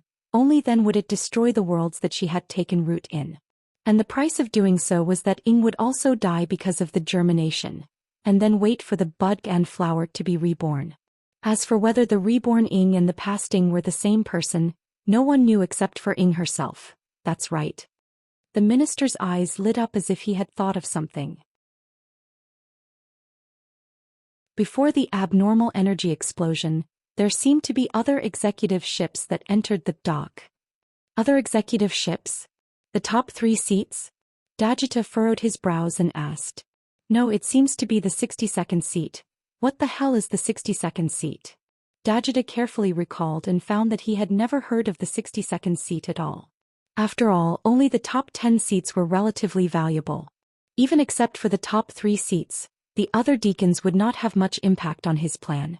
The deacons outside the top 10 were just small figures for Loren Vissa. Naturally, it was impossible for Dagita to remember them one by one. Is there a record of the 62nd seat in the library? So he asked coldly. Retrieving it, I will send the information to your Majesty's personal terminal. Wait a minute, according to the information sent back by the warning satellite left by the fleet, the enemy seems to be moving towards this world. Halfway through the minister's words, a warning signal appeared on the screen he was in charge of. Dagita looked at the information of the 62nd seat called Lux, and found that the other party's greatest achievement was the annihilation of an ancient high-dimensional species. The other things were basically trivial, especially the most recent mission, which was to go to a 4th-class world to arrest a criminal who might cause a dimensional quake. It was a little boring. It seemed that this guy was not a threat, so the one who annihilated the main fleet should be the 7th seat. But even if the 7th seat used the power of the UK to destroy the dock, he should be in a state of great loss. Then there was nothing to be afraid of. Pass down the order, Let the reserve fleet come out to meet the enemy. In order to prevent the enemy from using any strange tactics, there is no need to pursue deep. Just drive the enemy away steadily. He raised his cloak and sat back on his throne majestically. He used his confident voice to stabilize the somewhat shaken morale of the army. The great plan that I, the late Emperor of Lorraine Wizard, and all the people of this world have been looking forward to for thousands of years will not be disturbed by a few small fries. When everything is settled, no matter how much trouble they make, it will be useless.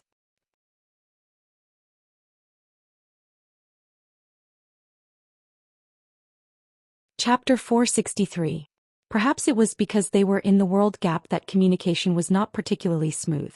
The rebels did not seem to be able to immediately figure out how their main fleet, which was left behind in the nightmare world, was wiped out because they did not manage to warp in time. Of course, it was also possible that Su Xinxing's sword was so powerful that even the information was completely wiped out from existence, so the rebels did not receive the warning from the fleet. What was going on was no longer important. What was important was that this situation seemed to have caused a huge error in the rebel army's assessment of the combat strength of this side.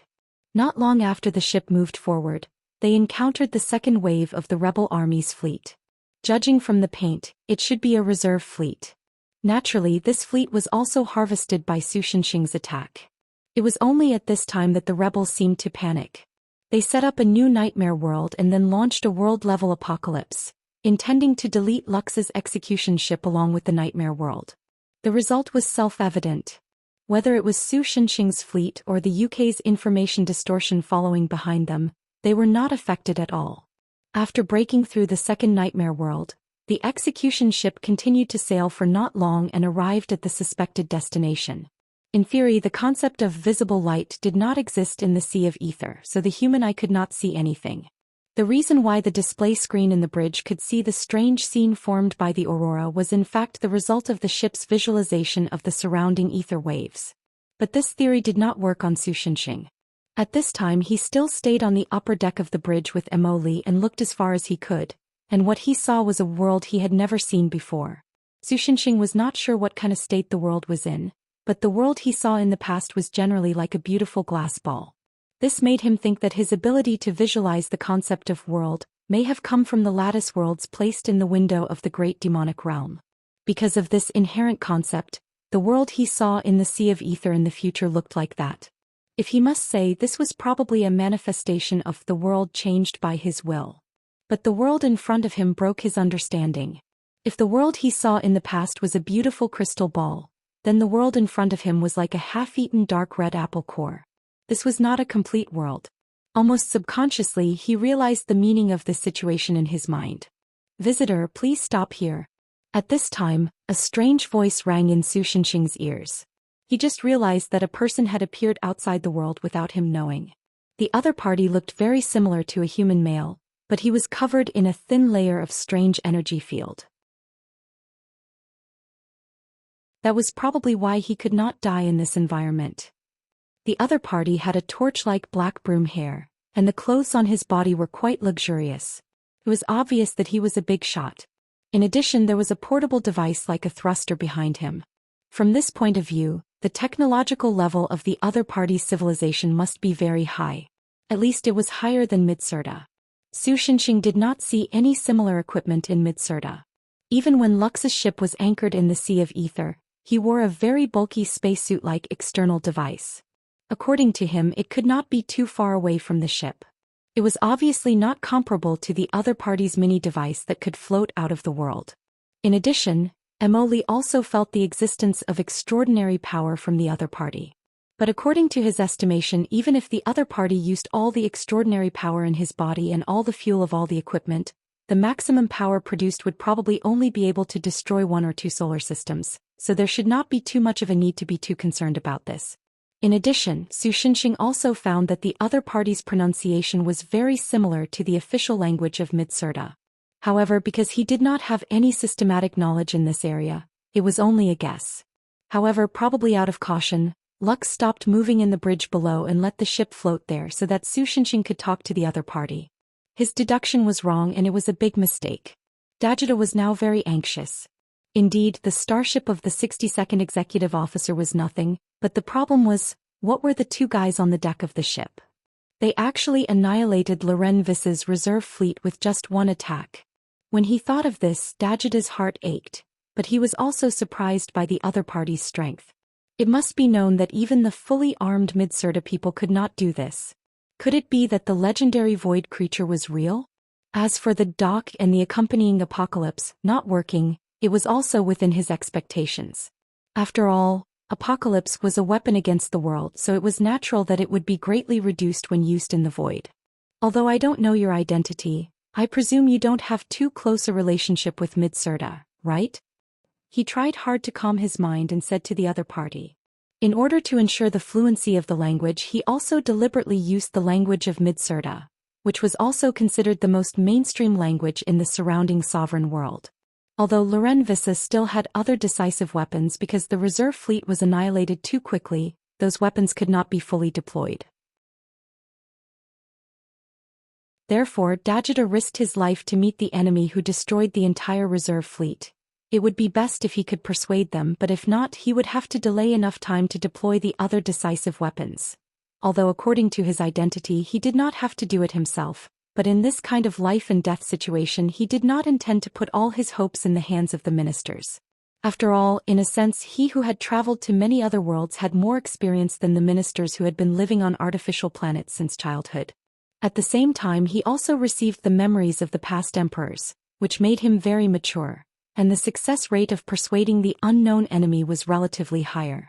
What's more, he himself was also a strong person, and this conversation with the other party was not completely unprepared. Although he might not necessarily be able to defeat the other party, at least escaping should not be a problem. So let's make a deal, okay? No matter what kind of wish you have, as long as you can give up on being enemies with us now, then after we succeed, we will definitely help you fulfill it.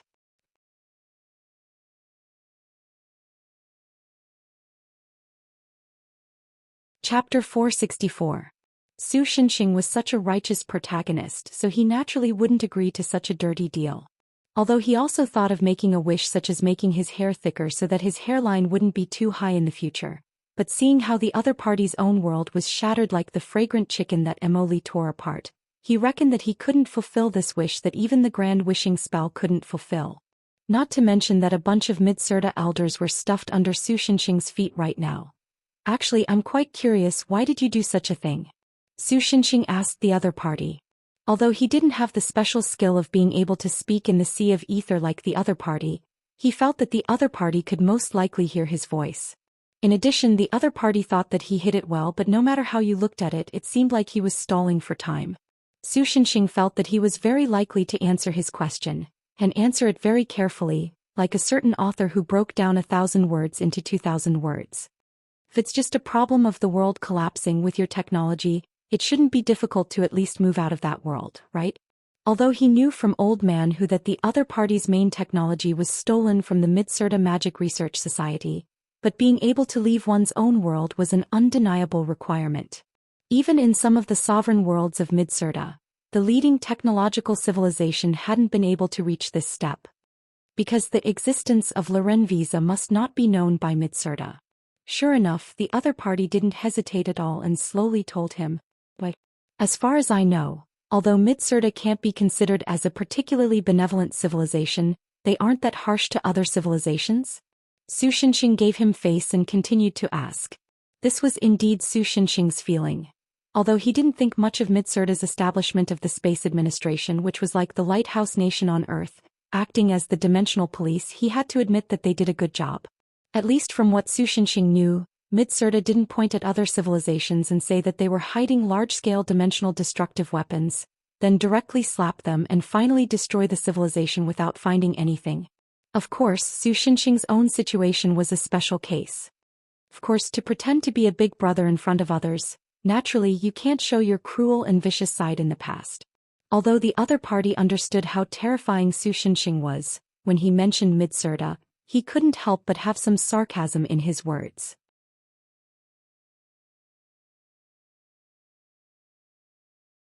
Because we have to live, only by living can we turn our hatred into the flames of revenge and turn those monsters, those Midsurda people into ashes. From that day on, the old Loren Visa had died, and the new Loren Visa woke up from the nightmare. Revenge is our ultimate goal. In the end, the other party even became a little hysterical. He looked at the silent Su Shenxing, then calmed down slightly and asked in a cold voice, "Even so, you won't get out of my way? Even so, you will continue to protect those monsters that have turned our civilization into such a distorted appearance?"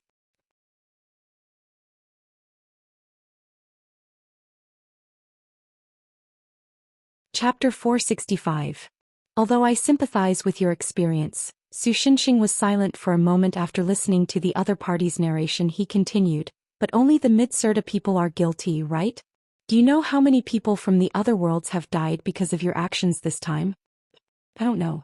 "Well, actually I don't know either." In the face of the other party's stiff and obvious refusal, Su Shenxing just shrugged. "But there must be a lot of them. Revenge is never just. Then you have no reason to stop me from stopping you from committing murder, right?" Su Shenxing said somewhat tongue-twisting words and summoned Roland Dur again at the same time. "It seems that in the end you still can't understand our difficulties." The other party was silent for a moment, and then revealed undisguised hostility in his eyes. No, I understand that you're sincere." Su Shenxing grinned. "That's why I gave you so much time to prepare." Then the smile on his face disappeared without a trace. "As long as you can defeat me, no one will care what you do." "What do you mean by that? The messenger of justice?" the other party asked indifferently. "No, to be honest, I'm not good at judging what's the right thing to do. Otherwise, I wouldn't have made so many mistakes in the past. But there's only one thing I'm sure of." Su Shenxing raised the golden sword in his hand that looked quite luxurious. "I will stop the destruction of the world." "Is that so? The savior? Is this the philosophy you insist on?" The other party pondered over Su Shenxing's words and muttered to himself. Then he raised one of his hands. In fact, long before Su Shenxing spoke, Dajita had already issued the order to use other decisive weapons other than Roland, Vesa, and Apocalypse. For a weapon that could be used as a decisive weapon by a super civilization that could transcend worlds, putting aside its power for the time being, there would definitely not be too many types of weapons. Other than the Apocalypse that was further developed from the research results stolen from the Magic Science Research Society, there were 3 other such weapons. Furthermore, unlike the Apocalypse, all 3 of them weren't single-use weapons. Otherwise, the invasion of the Mid-Serta world would not have only used the Apocalypse cannon. "It's coming, savior. Do you still have enough power?" He raised his head. His young face was full of seriousness and solemnity. Just like that, he looked at Su Shenxing and shouted. At the same time, he used all the strength in his body to wave down the raised hand. The action of waving his hand wasn't purely to show off. In fact, this was also the permission to use the decisive weapon. And at that moment, under the guidance of Dajita's will, Loren Wizard's strongest spear was aimed at Su Shenxing. One of them was called Sword of Reason. The full name is Tweezers of the World Law, which is based on the half-destroyed laws of the Loren Visa world, and is a law-destruction weapon jointly developed by all scientists. Unlike the Apocalypse, which specifically attacked things in the world, the Sword of Reason targeted the gaps between the worlds and the existence in the void. Things that could move in the void and not be swallowed by the ether and the void almost all existed in a state of self-consistency. In fact, the spaceships of the Mid-Serta world were basically built on this basis. The Sword of Reason would not cause any damage to the object itself, but it could be like a tweezer. It could pick up a certain law existing in the target and destroy the self-consistency of the law of the target, causing it to self-destruct in the void. Anything that existed in the void would basically be destroyed by the Sword of Reason, including most of the worlds. Because the core of the Sword of Reason was a fragment of the world, it was very difficult to create. So far, Dajita had only found one fragment of the world that met the requirements. Because of this, even if it had the power to destroy the world, considering various circumstances, for example, it might be affected by the interference field of the planet Fortress, causing the tweezers to pick up the wrong target and so on, only one of its reserves could not be used as a risk. Therefore, it was not used as the main force to attack the Mid-Serta world. The Sword of Reason was invisible, but Su Shenxing still felt a little strange. So he raised the hilt and blocked it with some doubts. As a result, Dajita felt that he seemed to hear a chirp or the sound of glass breaking. Even so, he knew that it was an illusion. There was no sound in the world canyon, and even his conversation with the Savior was conducted in another form. Then he received a signal from Loren Visa. The sword of reason burned because of overload. The reason seemed to be that the quality of the other party's law was too high. It was probably the feeling that tweezers could pick up beans but could not pick up the whole world. It doesn't matter. The second weapon is myself. Dajita's strength skyrocketed, and even his originally well-built body turned into a super macho man's body with muscles and muscles intertwined. Not only that, but then a box that looked like a cocoon was pushed to Dajita's side by the dimensional drone, and a set of dark golden armor was released. After a short moment of automatic dressing, the person in front of Su Shenxing became a combination of a super Loren Visa and a golden X-fighter. And Su Shenxing could feel that the other party's armor seemed to contain world-level power. When did world-level power become so common? I didn't expect to use tyranny. The old man, who was a retainer of the Loren viceroyal family, who was also the Radabaz mentioned by Dajita, had wrinkles all over his face as he stared at the screen covered with snow. Due to the interference of ether and void energy, even a live broadcast could not be made. Brother is the strongest in the world. The little girl named Tarbal shouted stubbornly, "It's absolutely impossible to lose." Yes, His Majesty is the strongest in the world, the old man comforted her. But he was not very optimistic about this point. Only in this world.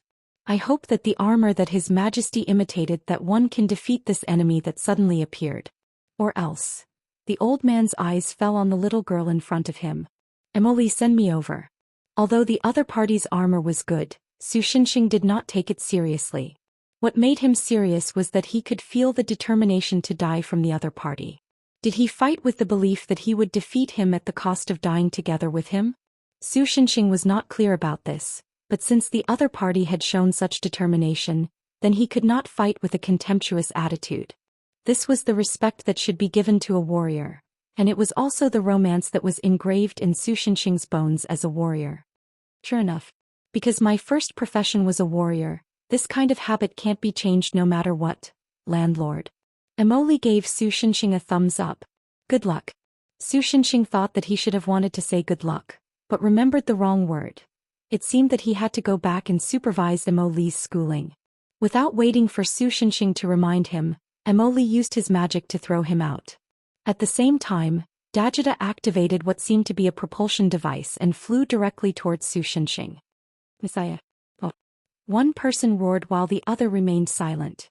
The two people passed by each other in the void. In the next moment, a crack appeared on Dajita's armor. His flesh and blood spurted out from the crack and was instantly swallowed by the void. It had to be said that this king's vitality was very strong. Even so, he did not die immediately. Instead, he gave Su Shenxing a sad smile. Sure enough, I can't defeat you like this. Feel proud. Su Shenxing raised his head and let the other party see his collar. A corner of it had been cut off. You are the first person in the past 3 years who has come close to injuring me. Is that so? Is that so? Is this enough for me to feel proud? The other party said with a sad smile. But soon his expression became twisted and full of malice. But it's not over yet. Prepare yourself, Savior. You are about to face the world's most evil and strongest weapon. Su Shenxing was puzzled by his strong malice. But then he realized something and turned his head to look at the apple-shaped world that was the background of their battle. He did not know when it started, but a circle of strange white rings appeared around that world. They looked a bit like a space station, but they did not have any signs of life. They revolved around that world like countless girls wearing white ballet dresses dancing around that dark red world. But what surprised Su Shenxing the most was the strange energy that connected those white rings. That was an energy that Su Shenxing had never seen before. That energy was not strong, but it made Su Shenxing feel disgusted from the bottom of his heart. Then he realized something. Could it be, How do you feel, Savior? What are you going to do in the face of this final attack? If you dodge, Midsurda will be completely destroyed. King Loren, who only had a little bit of life left, showed a mocking expression to Su Shenxing. This is the last surprise I left for you. This is the last majesty of Loren. The glory belongs to Loren. Loren's world was moving forward and gradually accelerating. That was Loren's final weapon. That was the ultimate means of shooting at the enemy with the entire Loren world as a weapon. That was the strongest weapon made by Loren by using the world as a cannonball. That was what the person who developed this weapon called it. That was Wreath for the World.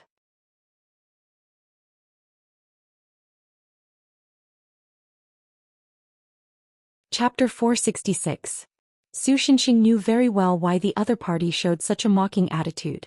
When the world itself was used as a weapon to bombard him, there were only two choices in theory: avoid or block it. But if he avoided it, as the other party said, the Loren Visa world would crash straight into the world of Mitsurda. Even if the world of Loren Visa had become on the verge of destruction, it was still a huge world after all. If this really happened, then the consequences would only be the destruction of both worlds. And if he chose to block the Loren Visa world as a weapon, the impact on the world itself was almost the same as directly destroying the world. Dajita didn't know if Su Shenxing had the strength to block Loren Visa, but this didn't prevent him from understanding that no matter which path he chose, at least one world would be destroyed.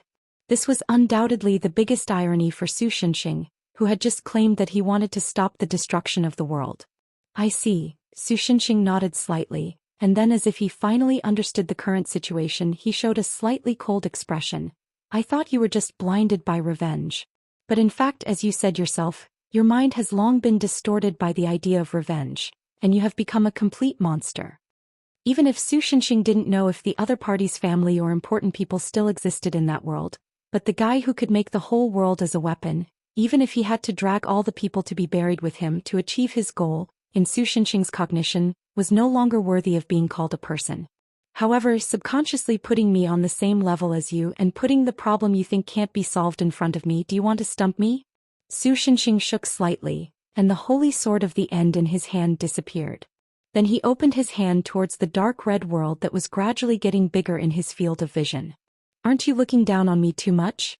After that, his open right hand suddenly closed. In the next moment, the Loren Visa world disappeared. It hadn't been moved to another place by Su Shenxing, nor had it been blasted to smithereens by his attack. Instead, it had suddenly disappeared just like that. Although Dajita found that his connection with Loren Visa had been cut off, as the former owner of the world, he could still vaguely feel that the world had not been destroyed. What? Su Shenxing noticed that Dajita's words were mixed with strange gibberish. Perhaps it was because he had taken a blow from Su Shenxing's sword, causing his equipment to be damaged. He gradually lost the ability to speak between worlds. His words were affected by the void and ether, forming a language that even Su Shenxing's protection could not recognize.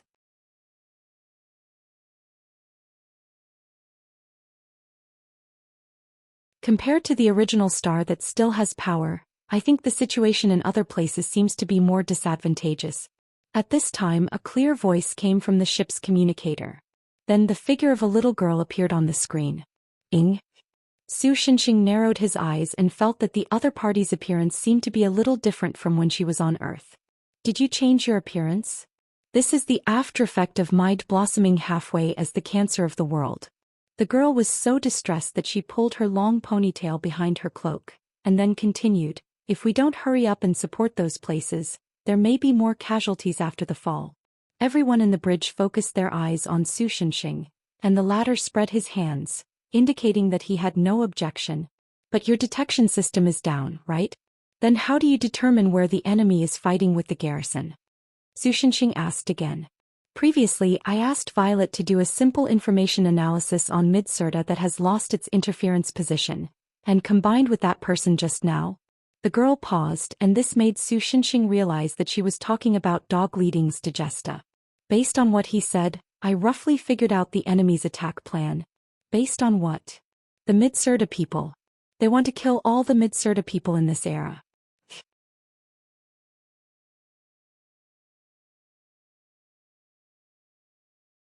Chapter 467.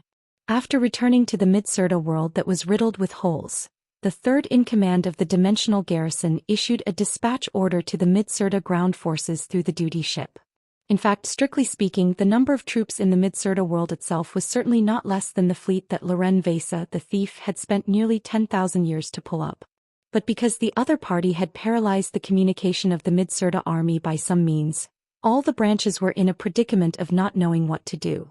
The places that were attacked had no way to call for reinforcements, and the places that were not attacked were afraid that the garrison would be destroyed by the enemy as soon as they left the garrison. Lux's duty ship naturally could not achieve the effect of broadcasting to the whole world. After all, it was different from the whole world that only referred to the Earth in other novels. This was a real world. In the end, it was Ing who was in half-open mode who provided help for them to achieve this. After that, things were much simpler. The legions that obeyed the dispatch could naturally surround and defeat the enemy as instructed. The legions that disobeyed the dispatch would be rubbed against the ground by Su Shenxing, who descended from the heavens. After rubbing against them, they would have to obediently listen to the instructions. Fortunately, there were not many people who needed Su Shenxing to rub against them. After receiving the instructions, many of the garrisons seemed to have a backbone. They immediately turned around and beat up Loren Voss's army. Therefore, the finishing work did not take too much time for Su Shenxing. But then Su Shenxing learned a piece of bad news. Just like the leader who was blown into pieces in front of them, Loren Vasa seemed to have targeted the Midsurda people as a key target to attack.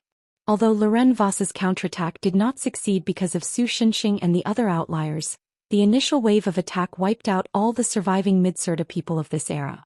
In other words, Midsurda, which had established 4 major organizations including the Space Administration, would become a civilization that existed in name only. This isn't good. Roland showed a distressed expression after he understood the current situation. Losing the leader who can make judgments on various matters is a huge loss for them, but more importantly, Midsurda's most precious treasure will be destroyed because of this. What is Midsurda's most valuable treasure? Su Shenxing couldn't help but ask because he heard a new term. To put it simply, it's an existence similar to a UK. It looks like a huge tree stump on the outside, but it can perform special processing on information and condense a special crystal with self-consistent laws. Almost all the dimensional spaceships in Midsurda were able to travel through time and space because of treasures. Ying's avatar replied, however, only the people of Midsurda can use the treasure. This is also the main reason why Midsurda can become the center of the world. Then Lux, who was next to Su Shenxing, also added some simple common sense to him. Although it was not that there were no other ways to make dimensional spaceships other than using treasures, those methods generally had extremely high production costs and did not have the characteristics of replicability. Some sovereign worlds even had to gather the manpower and material resources of the entire world to barely make a dimensional spaceship that could sail to Midsurda. Such a poor country was already the object of envy of other worlds. One could imagine how rare dimensional travel technology was. In the worst case, because Midsurda will be united, the sovereign worlds that make up this system will divide up the heritage of Midsurda. In the end, the Midsurda civilization will completely fall apart, the hooded priest said calmly. There was no sense of worry in his voice at all. This was not an alarmist talk. Although there was a balance between the 4 major organizations, after all, the 4 major organizations were made up of countless people from other worlds. In the past, there was still the Midsurda people to supervise their will. However, now that this kind of supervision had disappeared, those people from other worlds would inevitably start to seek higher welfare for their own world. In the end, the future of Midsurda could already be foreseen. Su Shenxing felt that they seemed to be discussing something very serious, so he resisted the urge to ask, "What does this have to do with me? Or can I go back now?" and tried his best to listen to their quarrel. However, his patience was limited. After a while, he could not help but stomp his feet, causing the ship to shake. This stopped those people from continuing to quarrel. Don't tell me that Midsurda people really don't exist anymore? Could it be that there are natives who are temporarily not in Midsurda because of missions? He asked impatiently. Well, because of the size of the Midsurda people, they basically won't leave this world, Lux replied with a bitter smile. Moreover, every Midsurda person has an extremely strong and very special biological ability, which can be easily detected by quantum radar. However, there is no trace of them in this world at all. Even though he did not continue, Su Shenxing understood what he meant. 80% of the natives in this world were dead. There was no saving them. If what the leader of the rebel army said is true, then I'm afraid that after the Midsurda people almost destroyed their world, they realized that they had done something that seemed to be wrong. Therefore, from that time onwards, they have been holed up in their own world and no longer casually expand outwards. Even to maintain the order of the dimension, they would rather use people from other worlds. Old man who the goat also let out a long sigh. So, old man, what are you trying to say? Is it great that we are not working for a deranged civilization? Roland sneered, looking depressed. Then he suddenly noticed that Lux seemed to be staring blankly at Su Shenxing, and could not help but be curious. Lux? In the world where Lux came from, the people were all hermaphrodites, so they were not in the state of being in love. Therefore, the dispirited uncle was not worried about Su Shenxing's anus, but was curious about Lux's behavior. I remember now. Lux slammed the main control computer, looking extremely excited. If I'm not wrong, not all Midserta people are dead. There should be survivors. What did you say? Roland was shocked at first, then showed a look of surprise. Where is it? Lux glanced at Su Shenxing, then opened the star map of the Midserta world.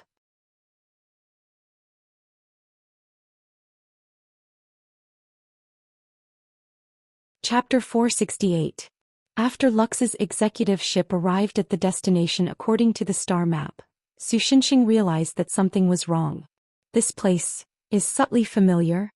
The silver planet that appeared in front of them did not seem to have been affected by the previous war, and it still maintained its previous appearance. But this was normal. After all, the total number of dimensional battleships of Loren was less than 500,000. Although dimensional battleships could be considered invincible to invade ordinary civilizations, the garrison of Midserta was not to be trifled with. In addition, Midserta's degree of development of the universe was quite high, and colonial planets were spread all over the universe. Even Loren's battleships could only be used to attack more important places such as the first star. If Loren did not paralyze Midserta's communication in some way, it would not be long before he was beaten by Midserta's army, just like what happened not long ago. Can you see it? Lux seemed to be in a good mood and even whistled. It seemed that this place was not attacked, which made him feel a lot more at ease. Intuition. Su Shenxing gave a simple answer. When the executive ship passed through the planet's atmosphere and was about to land, Su Shenxing guessed where this place was from the local architectural style. This is the planet that said that they were going to judge me? He looked at the towering buildings and asked curiously. Yes. Lux nodded. As for the leaders of the 4 major organizations behind them, if they weren't secretly swallowing their saliva, they were subconsciously wiping their cold sweat. The old man with the goatee was of a rather special race. When he was nervous or guilty, he would use a very loud and clear voice to blow his nose. Then their eyes fell on Roland, who was sitting on pins and needles. At this moment, because of differences in race, culture, and even aesthetics, the thoughts of the Midserta's higher-ups were 400% in sync. Damn, it turns out that when we didn't know, the Space Administration actually caught such a peerless monster for trial. Do you think that the world will be destroyed too late, so you want to make trouble? Roland also felt uneasy and subconsciously shrank his neck. But he immediately stared back. Damn it, if it weren't for my people bringing him here, Midserta might have really died. Unlike Mo Li, who was eating pancakes and watching the show, Su Shenxing obviously did not notice that the group of people behind him, who could theoretically be regarded as the highest class in the world, were acting pantomime. He just frowned and looked at the external scene displayed on the screen in front of the bridge.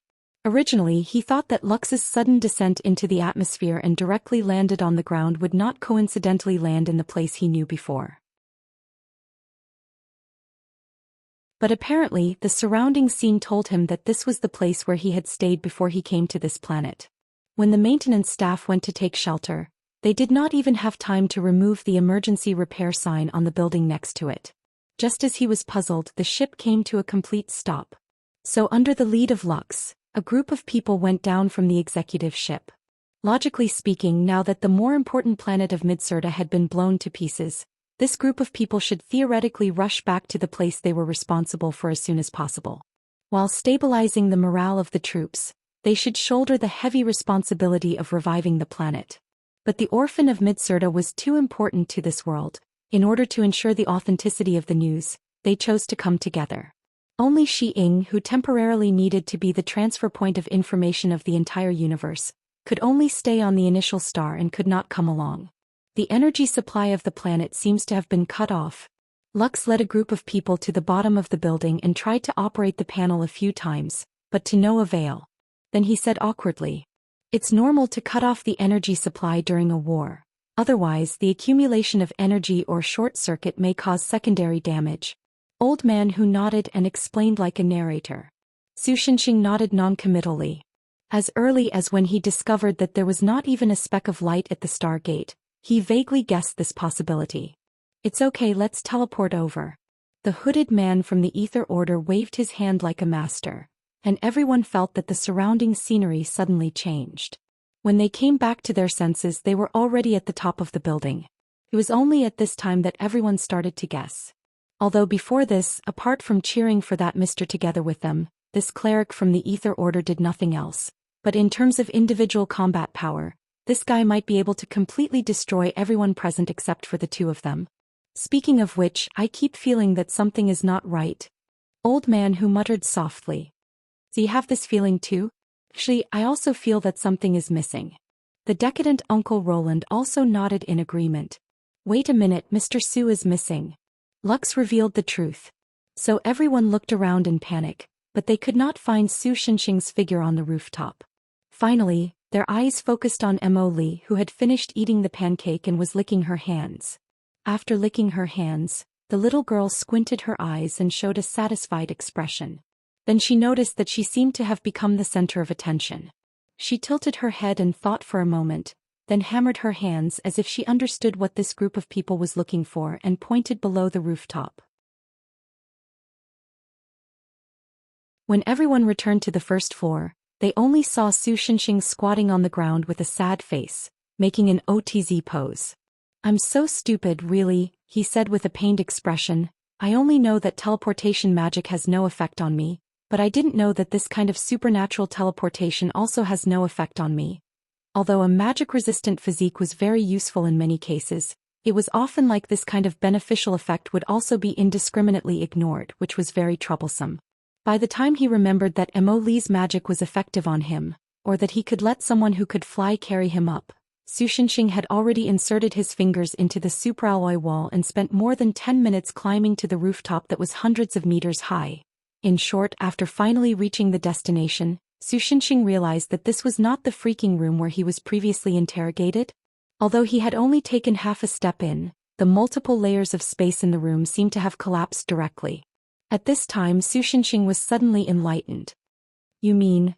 He looked at Lux in disbelief. That little thing that was almost eaten by Mo Li is a mid-Serta? Before the trial, Mo Li did accidentally, forgive me for not having other words to describe it, eat a strange creature. He remembered that it was a palm-sized creature with dragonfly-like wings on its back. At first glance it looked like a fairy. But that thing's face was extremely ugly, as if it had been splashed with sulfuric acid and forced to live to a ripe old age. Moreover, in Su Shenxing's understanding, mid-Serta should be the kind of supergiant creature that was more than 12,000 kilometers tall. Standing in the pockmarks on its face, it should be similar to standing in the Turpan Basin. Such a palm-sized thing could not even be compared to the other party's Miqingzi, could it? Mid-Serta's lifespan is extremely long, it will grow bigger as it grows. Lux was very open-minded. I remember that in biology this is called perversion. Isn't perversion used to describe those who like to wear underwear on their head and have mental problems? Su Shenxing muttered softly. This joke isn't funny at all. Lux just laughed. I remember that on Earth there are things called tadpoles. The process of them turning into toads is called perversion. Su Shenxing felt that if he encountered this problem in the future, he would be able to stick out his chest and say, my creature was taught by a person from another world. Although this was nothing to be proud of. Landlord. Mo Li called Su Shenxing. When Su Shenxing turned around, the girl gave him a thumbs up and said with a sense of accomplishment in her eyes, don't mind. My creature didn't learn well either. Su Shenxing felt like he saw Mo Li's eyes emit a ding. So this was nothing to be proud of. But isn't that potato? The last mid-Serta in the chaotic space. How do you plan to fish it out before it starves to death? Because Su Shenxing felt that his IQ had been pulled down to Mo Li's level, he could only try to convince himself, it's okay, at least I got into a university, while trying to change the topic. Although I was just guessing before, now that things have come to this, I can probably confirm it. Lux smiled slightly and replied, the sudden collapse of the multidimensional space is most likely because of you, Mr. Su. Me. Su Shenxing pointed at his nose. then thought carefully and felt that there was nothing wrong with it. Although he was different from the holy sword of the end, Rolander, and wouldn't cause the world to collapse wherever he went, his level of existence wouldn't be low either. He did not need to care about an ordinary world, but this kind of multidimensional space was probably created based on the information technology of Midsurda. In this way, it was normal for his data to be too large and cause the other party to crash. I'll say this in advance. Thinking of this, Su Xinxing raised his index finger. His expression was unprecedentedly serious, even more serious and cold than when he fought with Dagita of Loren Visa. The leaders of the 4 major institutions felt that the temperature of the surrounding air seemed to have dropped a lot.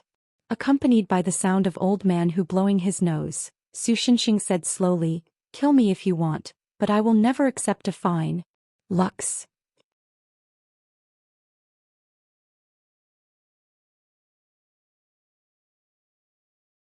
Chapter 469. Although he was a little puzzled by Su Xinxing's shamelessness, Lux's intuition told him that it was better not to delve too deeply into this. "No, what I mean is, Mr. Su, you can split open space, right?" In the end, Lux could only ask Su Xinxing, who was sitting cross-legged on the floor, not knowing whether to laugh or cry. "Splitting open space isn't difficult." Hearing that he didn't have to pay for the damage to the facility, Su Xinxing immediately returned to his previous lively state. Then, to the group of big shots from the 4 major organizations who were asking him, "Splitting open space isn't difficult?" He scratched his cheek awkwardly and said, "But controlling my strength is a problem. If I accidentally use too much strength, I might even cut down the people in the space." Previously, one of Su Xinxing's disciples from the future once told him that in the future or in another world, old Su could actually split open the timeline in half a year. But after that, even with the help of Mo Li, it took him a full 10 years to master the exact time to split open the timeline. It could be seen that Su Xinxing's destructive power was indeed very strong, but at the same time his control of his strength wasn't particularly precise. For example, when he was fighting, his excess strength would always spread to the surroundings. Although the visual effect was very cool, this situation where he couldn't precisely control his strength wasn't something to be proud of. Of course, it couldn't be said that Su Xinxing was too lazy. After all, 3 years ago he was just a normal person. Even if he once entered the time warp space during his adventure, which caused the actual time he experienced to be far longer than 3 years, the strength he possessed was still abnormal. It was just like a certain person whose attributes were all the same.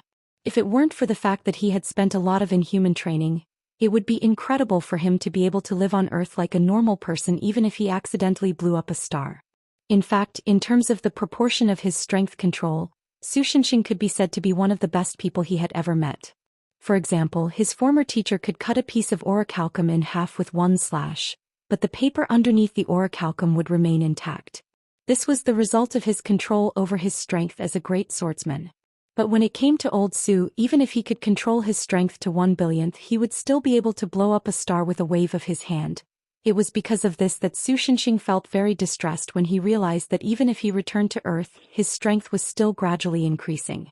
In short, splitting open space was indeed very simple for Su Xinxing, but it was a little difficult to split an unfamiliar man-made space without hurting the existence inside it. Your understanding may be a little wrong. Lux waved his hand. What I mean is, can you split open these collapsed spaces again? You don't need to split open the space itself, just separate the stacked spaces. That's not possible, is it? The goateed old man almost shouted out loud. As one of the spatial experts of the Magic Science Research Society, how could he not understand this situation? If it was an ordinary space collapse, it was still possible to revert to the situation before the accident through reverse information engineering. But now multiple overlapping spaces had collapsed together, and the information of different spaces were entangled with each other, and it was impossible to separate them using ordinary methods. At this time, the only way was to activate the concept weapon, forcibly clear part of the entangled space information, and then evacuate the people and valuables inside, and finally directly delete the space debris to prevent information distortion. Oh, I can try this. Obviously, Su Xinxing could not hear the old man's thoughts, but his eyes lit up as he summoned his holy sword of finality. But he still could not find a place to start after gesturing at the cracked door frame for a long time, and could only look to the side in the end.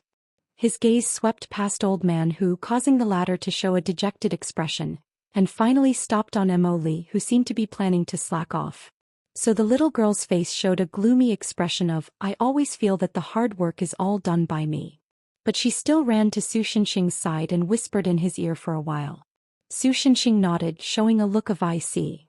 Then he waved his hand to let Emily back down, and he raised Roland Duel again, and swung his sword at the seemingly dark space inside the door frame. At first, nothing happened. If it was not for the fact that the scene of Su Shinxing single-handedly challenging a world was so shocking that there was still a lingering effect, perhaps some people would have laughed out loud. Su Shinxing did not seem to realize this and once again swung his sword inside twice. "This is not just a few random slashes, right?"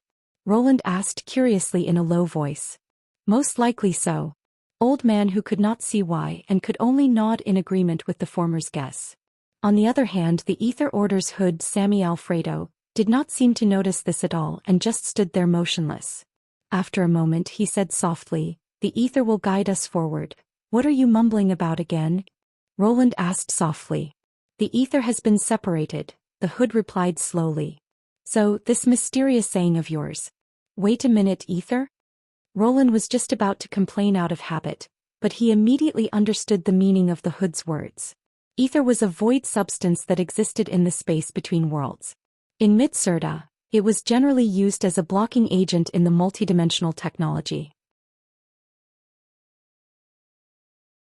When the space collapsed, the ether as a blocking agent would deposit. But now that the ether had been separated, it was once again acting as a blocking agent. In other words, the collapsed space was actually separated. "This is incredible," Roland could only sigh in amazement. In the infinite number of worlds, there will always be one or two life forms that cannot be measured by common sense. The hood did not mock Roland as usual but instead said with concern, "So in front of this kind of monster, it is better for us to forget all our common sense." At the same time, after discovering that Su Shinxing had really succeeded in splitting the world, Lux immediately tried to operate the device outside the door frame. After a moment, a sprite the size of a palm with a potato-like face rolled out of the door. Seeing its appearance, other than Su Shinxing, everyone was pleasantly surprised. After the sprite stopped rolling, it raised its big face and the first person it met eyes with was Emoli. Oli expressionlessly chewed on the bait he took from Lux's ship. So dark, so scary." Then the potato held its head and screamed. It seemed that the way Emoli ate had unintentionally triggered the sprite's psychological trauma. For the sake of the remaining Midsurda people's mental health in the end, Su Shinxing took Emoli and left the place first. Under Su Shinxing's strong request, Lux also rejected the idea of treating Su Shinxing and the others to a meal here and planned to send them back to their own world. "In short, thank you so much for this. If it wasn't for you, I really don't know what would have happened." In the bridge, Lux said to Su Shinxing, "Is there a bonus? How about Midsurda's information currency?" "Then forget about it." Su Shinxing's face was full of disdain. "But the 4 major organizations in Midsurda all owe you a favor. I believe that if you need any help in the future, as long as it's within their capabilities, they will help you." Lux didn't mind and instead happily said to Su Shinxing. Su Shinxing replied indifferently. To be honest, there were countless people who owed him favors. Up until now, other than Qin Xingyan, no one had truly repaid him in the truest sense. Well, I mean in the sense of repaying him in the form of RMB. Suddenly, a communication was connected to the bridge. Ying's face appeared on the screen. "Can you dock your ship with my Violet, Luke?" Lucian asked. "I have something to ask Mr. Su." Lux glanced at Su Shinxing, the latter nodded indifferently. A moment later, with a slight tremor, the 2 spaceships docked together in a subtle and somewhat wretched manner. Because Lux still had to take care of the ship, Su Shinxing only took Emoli to Ying's Violet. If Lux's ship was a futuristic minimalist style full of sci-fi, then Ying's Violet had a more retro style.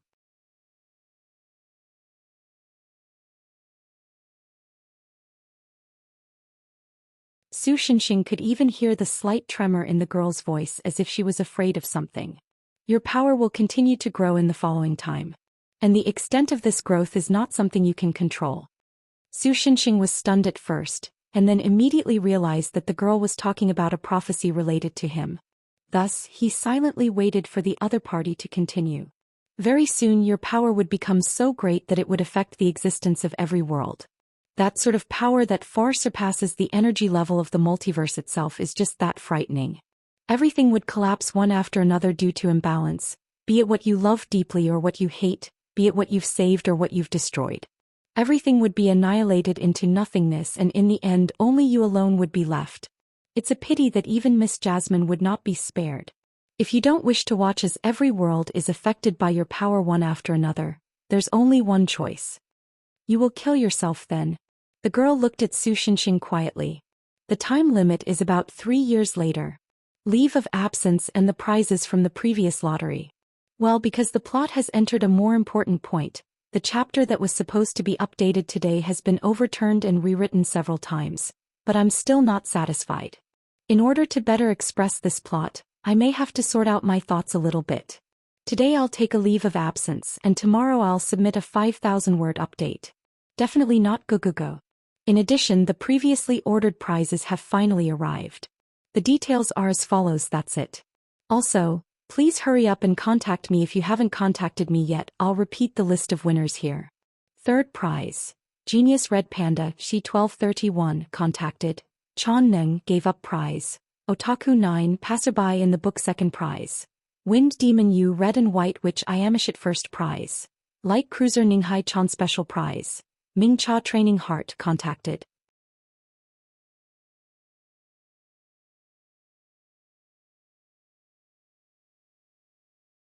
Chapter 470. Well, although it's a little disappointing to ask this, I still think I said something very serious. After a moment of silence, Ying, who did not wait for Su Xinxing's reply, asked in confusion, "Why don't you guys look nervous at all?" "No, that," Su Xinxing scratched his face and said with a wry smile, "Actually, whether it's me or Mo Li, we're not the kind of people who believe in prophecies." Hearing this, Jasmine nodded as well. But so far the crystal ball crab's prophecies have all come true. Ying, who had witnessed the magic of UK 77, said stubbornly, "I think you guys should pay more attention to it.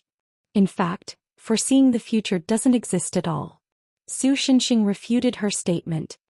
Foreseeing the future is actually just a targeted understanding of the most likely future through the operation of the ability. In other words, there are other possibilities of the future. But generally speaking, if there is no external interference, isn't this the most likely future to happen? Ying wasn't so easily convinced. That's just a general theory. The future can be changed and there only needs to be one reason to change it. Su Xinxing grinned, "And that's because it involves me." "But isn't your power increasing uncontrollably?" Ying immediately found a reason to refute. "That's true, but in fact this isn't the first time I almost dragged all the worlds to the brink of destruction," Su Xinxing replied with a wry smile, "but because of this I found a way to solve this situation." Seeing that Ying didn't believe him, Su Xinxing continued, "How about this? I'll tell you a story. It was not long after I became a hero. No, to be precise, it was the story after I was just abandoned. The world that summoned me was called Auravia. Although it was a world, it actually only had 2 or 3 colonial planets and they were all satellites in the orbit of the mother planet. When I arrived in that world, the situation had already developed to a very bad degree. Large areas of territory were invaded by the Demon King's army. Even if the native residents fought hard, they had little effect. It was probably because of this that they used the method of summoning heroes to borrow external forces. Unfortunately, when I arrived in that world, I didn't immediately receive the power of a hero. Considering the physique of an earthling, I was even weaker than the weakest warrior in the kingdom.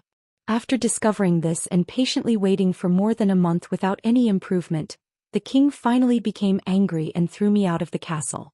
Yes, I was grateful to him for giving me a bag of silver coins for my travel expenses. But at that time, if he had sent me back, I would have been happier. Also, after a long time I found out that the silver coins were given to me, but that wasn't important. In the end, I didn't want to live a precarious life. In the end, I joined the mercenary group and began to follow behind the seniors to gain experience. Maybe it was not meant to die, or maybe it was the protagonist's aura. Anyway, after a long time, not only did I not die, but I also grew quite a bit. In the words of my teacher, I became a qualified mercenary. Auravia was a civilization that was quite advanced in magic. Even a warrior would generally master 2 or 3 practical spells, but unfortunately I wasn't in the category of ordinary. That's right, I didn't know how to use a single spell. Fortunately, after that period of training my skills were not bad, so the leader specially appointed a mage to be my partner. The name of the other party was Govy Iris, a white elf. On Earth, which was my hometown, many literary works described the elves as very beautiful. As that was the truth. Govy Iris had a nearly perfect face, with long hair ranging from emerald green to light yellow. Although her body was a little skinny due to lack of nutrition, it gave her a delicate and pitiful feeling. But the thing that left the deepest impression on me was her eyes. Those were eyes that were as bright as emeralds. Before I transmigrated, I didn't even know that there were eyes that could be described as bright in this world. Like most of the members of the mercenary group, Govy's hometown had also fallen, and it was said that it had fallen early. However, Govy herself didn't feel depressed because of this, and was very optimistic and cheerful. Now that I think about it, maybe I had some feelings for the girl at that time. It wasn't love, just a good feeling. Using the words of my childhood sweetheart, I seemed to be less emotional than ordinary people. In short, because we became partners, the two of us naturally spent more time alone together. At this time, the advantage of being from Earth came out. Even some jokes that were so outdated that they were about to grow mushrooms on Earth could make Govy laugh non-stop. Of course, this also had something to do with Govy's love of laughter. Govy's strength was also very outstanding. Some low-level spells only needed 1 syllable to be activated. I wasn't too sure about the magic level in that world, but according to my observation, this kind of casting speed was considered good even among the court mages. It was just that Govy didn't seem to like the feeling of royalty, so she didn't accept the conscription. That should be the most comfortable period of time since I transmigrated. Although I had to participate in battles almost every day, that level of battle didn't bring me too much trouble after I got used to it. On the contrary, after the battle I could eat, drink and play without restraint. When I went back there were beautiful elf girls waiting for me. It was very comfortable. Well, because we were partners, she lived next door to me. During that time there was no happy news. Cough, improper things, so Emily, don't look at me like that. Happy times are always short. Well, I know this sentence is old, but this was really how I felt at that time. In the 3rd month after I transmigrated to that world, Govy and I received an important mission from the Sirius leader. The mission came from the royal family. The content was for us to pass through the blockade of the Demon King's army, and then deliver a letter of cooperation to the Fairy King, who was separated by the Demon King's army, requesting cooperation between humans and fairies against the Demon King's army. The fairies didn't have a good impression of humans. In fact, before the invasion of the Demon King's army, most of the subhumans didn't seem to like humans. If there was a list of hostility, the ones at the top would definitely be the Demon King's army, but below them would be humans, and they were the kind that was at a slight disadvantage and temporarily ranked second. So the success rate of sending the letter by Govy, who was also of another race, seemed to be higher. Of course, in addition to our side, the king also sent other teams as long as one team was successful. Mercenary groups that were paid to do things would naturally consider the risks and rewards. If the whole team was dispatched to escort the letter, the cost would be too high, and it would be easy to be surrounded and annihilated by the Demon King's army. The risk was too great, so it was better to let a small team of 2 sneak in. Even if something went wrong and the 2 of us died, it wasn't an unacceptable situation for the leader.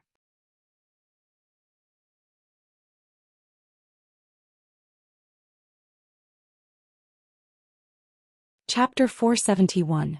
In order to cover us or several other teams with the same mission as us, the human kingdom launched a feint attack on the Demon King's army. Ironically, if you can find the world of Auravia and go to the planet I used to live on, you may be able to learn all this from the Aborigines there. The war later became known as the Battle of Dawn, and almost everyone believed that it was the beginning of the humans' counterattack against the Demon King's army. Until I left that world, people expressed the highest respect for the soldiers and officers who sacrificed their lives as heroes in that war, and even their reverence for them was much higher than the awe of the royal family. This was not excessive. Those who did not live in that dark era would never understand what a desperate environment it was. Humans lost more than 90% of their territory, and the other demi-humans were even more miserable. There were many alien races like Govy who had lost their homes. Only the goblins were spared because of their geographical location and the fact that most of their people lived in the space cracks. At first, I thought that the alliance with the fairies against the Demon King's army was the last resistance of the human leaders. In fact, not only me but even the commander and the others thought so, and he also said that if the Fairy King agreed to the alliance and the final battle against the Demon King's army really started, then they would definitely participate in the war. This was the bottom line of being a human. The day before the start of the operation, I saw an unexpected guest. The princess of the human kingdom and also the one who summoned me to this world. Unlike her headstrong and self-opinionated father, the princess was a very amiable girl. I don't remember her name clearly, but I think it was Duo Mira or something. She had a head of long honey-colored curly hair and a very beautiful appearance. Her eyes were amber, which matched her curly hair very well. She had a good reputation among the people, and seemed to have always felt guilty about summoning an ordinary person like me to this world that was about to face destruction. For this reason, she was also the only person in the palace who often chatted with me. When I was kicked out of the palace, she also raised objections, but it was obviously of no use. If I used a slightly malicious way of thinking, perhaps it was because she was too close to me, and the king couldn't tolerate his daughter having any relationship with a piece of trash, so he chased me out of the palace. Back to the topic, this time she brought me incredible news. The words in the magically sealed letter were not an alliance letter seeking alliance with the fairies to resist and repel the Demon King's army. It was a letter willing to offer all the resources, treasures, and even other humans in the possession of humans to the Fairy King, only asking the Fairy King to bring the royal family and nobles on the list to the Fairy Kingdom where the fairies lived to avoid the war. When it came to this, even the princess, who had never shown anger in front of me, frowned slightly, obviously very dissatisfied. Under the instigation of the nobles who were greedy for life, her father, the last king of humans, actually did this kind of thing that was tantamount to losing his country. This can't go on. The future of the human race should not be destroyed in the hands of a group of cowards. Realizing this, Her Highness secretly visited the home of a small mercenary like me and told me everything because I was the only mercenary she knew and trusted. She undid the magic on the letter, changed the content to an alliance to resist the Demon King's army, and then solemnly handed the letter and her token to me. Passing through the territory of the Demon King's army was a risky task, but she firmly believed that I could do it. After that, if there were other messengers who were able to do the same, then the letter in my hands would be more trustworthy with the token in hand. Of course, she did not intend to stay in the rear and enjoy the fruits of others' labor. The next day when we arrived at the barracks, we found that the princess had already launched a pre-war mobilization in front of the whole army. I asked the people in the barracks, and only then did I know that the princess had actually personally come to the front line as a frontline commander to fight with everyone. Regardless of whether the speech was useful or not, just this alone had an amazing effect on the morale of the army. I can't remember exactly what she said, but there was one sentence that left a deep impression on me.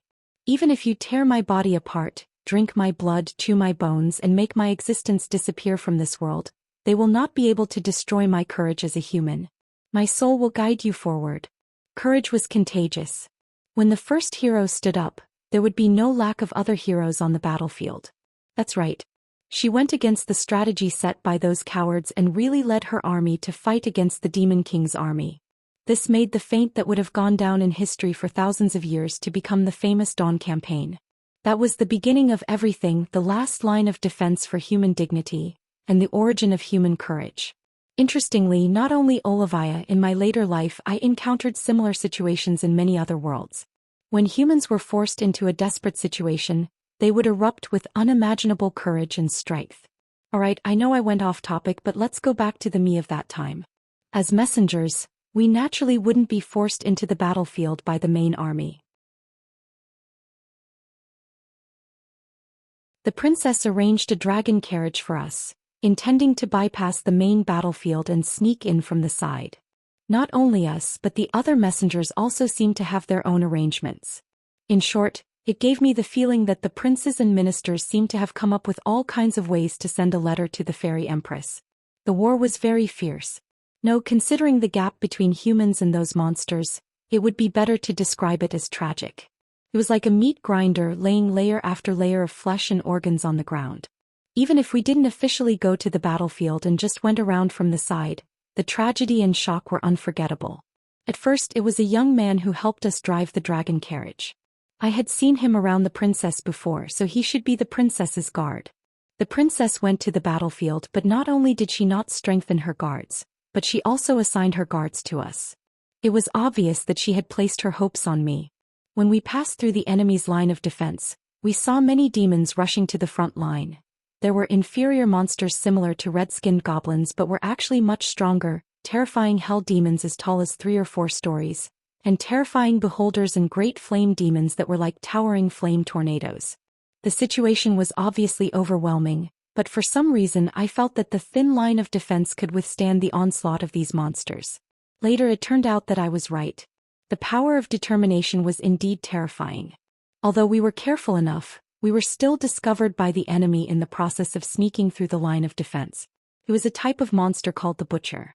Its body seemed to be sewn together from many pieces of corpses, but unlike ordinary stitched monsters, the Butcher was calmer and crueler, and its resistance to magic was stronger. I didn't notice that we were targeted by this monster at all, but the young guard noticed it. He pushed me, who was sitting next to him, into the carriage, but he was hooked by the huge iron hook of the Butcher's chain. The barb, which was as thick as a child's wrist, pierced the guard's lung. I saw blood bubbles coming out of his nose and mouth. I must complete the princesses. Before he could finish, the Butcher dragged him out of the dragon carriage and he fell into the smoke raised by the dragon carriage. At that moment I really wanted to turn the carriage around and defeat the Butcher. But my rationality told me that without the help of a priest, the young man could not be saved. Besides, the Butcher was very strong. I was definitely no match for him alone. Don't show that expression. At that time I was just an ordinary person. Even if I had some talent in swordsmanship, I had only mastered a sword skill called Jackdaw's counterattack. Even with Govi's help, by the time I defeated the Butcher, more demons would have gathered. It would be difficult to escape then. In fact, even if I drove the dragon carriage at full speed, it would not be easy to escape. Fortunately, my partner was very helpful at that time. Her shooting magic was accurate and ruthless. Although it didn't cause too much damage to the Demon King's army, it still damaged their ankles, eyes, and other vital points, causing them to gradually lose the ability to chase after us. After we completely escaped from the enemy's pursuit, in order to prevent the dragon from suddenly dying after 3 hours of running, I deliberately let it rest for a while, and then continued forward at a slightly slower speed. This kind of cold-blooded creature could explode with great power, but its endurance was very poor. If it did not get enough rest, it would easily die. In the area occupied by the Demon King's army, Govi and I did not dare to sleep in the open. In the end, we took turns driving the dragon carriage, alternating between resting in the carriage. In the end, I only slept for 3 hours and Govi took a little longer. Of course, I did it on purpose. Compared to warriors, a stable mental state was more important for mages. When the horizon lit up slightly, we entered the grassland. I thought that the crisis was temporarily over, but the truth was not that simple. Huge ghost hawks began to appear in the sky. They were hellish creatures that looked a bit like the manta rays on Earth, with a wingspan of more than 7 meters. They were the most disgusting spies and eyes of the Demon King's army. They could fly high in the sky to carry out reconnaissance, and they could also prey on the owls trained by humans for reconnaissance. In addition, more than once I saw the shadow of a 2-headed hound in the grass. There was no doubt that the enemy had realized that someone had sneaked into their territory, and they were digging 3 feet into the ground to find us. During this time we also passed by a place that was once a human city. There was almost no sign of human habitation there, and all the humans were treated as livestock and kept in captivity. In addition, mercenaries who were carrying out the same mission as us were also caught, and after being tortured they were hung on the city wall. To them, dying in torture was a happier thing. Otherwise, they would have to watch helplessly as the birds from hell ate them into skeletons before finally taking their last breaths in that kind of despair and pain. The birds from hell seemed to have some kind of ability that allowed them to eat a person until only a head was left over for a certain period of time without causing the other party to die. We also encountered deserters. The infiltration mission was not suitable for everyone. It caused a lot of psychological pressure and it could easily drive people crazy.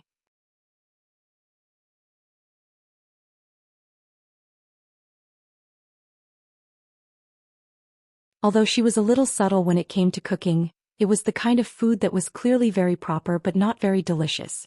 However, she was very good at sewing. My leather armor lining was sewn by her. Or rather, I was a little surprised that she would bring a needle and thread for this kind of mission. Of course, she was not pretending to be cheerful and lively. When she saw the sun rise on the grassland for the first time, she was as excited as a 5 or 6-year-old girl.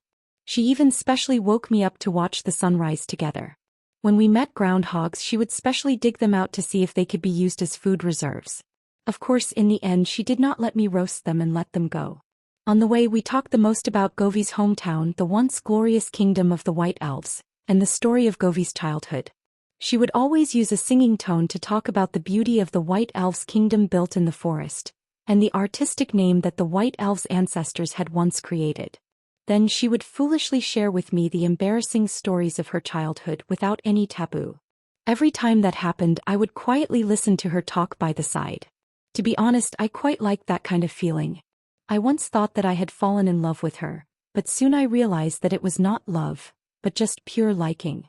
If I had to put it into words, it was at most a feeling of intimacy between friends due to the suspension bridge effect. "Sue, can you help me tie up my hair?" The drenched girl was wearing her spare clothes, which were made from a snow-white cloth similar to silk produced in the former kingdom of the White Elves. In addition, there were no undergarments like bras in this world. Now that they were soaked in water, they were somewhat exposed. However, the girl did not mind showing her back and her similarly dripping wet hair to me. "Why don't you use magic to dry it?" I asked. "Because I need to conserve magic and at the same time, relax my mind in preparation for the upcoming battle," the girl said matter-of-factly. Her hair was very good, and unlike humans, the hair of the elves seemed to be more slender. Even after tying it up, it did not give off the feeling of a large pile of hair. Instead, it gave off a slender and lively feeling. This was especially obvious when she moved. Of course, I knew what she meant. In fact, the White Elves did not seem to allow anyone other than their parents and spouse to touch their ears. However, when I was tying her hair, I touched it a few times, but Govi did not react. "Sue, what's wrong? In the future, can you always help me braid my hair?" There were times when I hated myself for being so clear-headed. Thus, when faced with the girl's confession, I could only brush it off. Right, I also learned the technique of braiding Emily's hair at that time. Why are you angry? Cough. In short, let's skip this part and continue the story.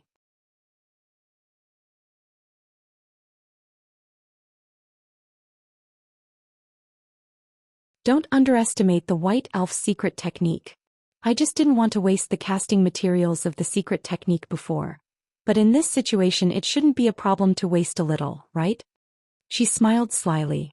"Believe me, before I get your answer, I won't die so easily." Since she had said so, I couldn't continue to question her. So after we were ready, Govi used a portable magic formation to fight against the butcher, and I took advantage of that opportunity to use the quest item given by the king to open the gate to the fairy kingdom. Then I saw the fairy kingdom in a mess, as if it had just been ravaged. Before we could ask for help, our only reinforcements had been defeated by the enemy. You're tuning in to the Romantic Tales YouTube channel. Don't forget to subscribe and join us on this journey to catch the most captivating stories.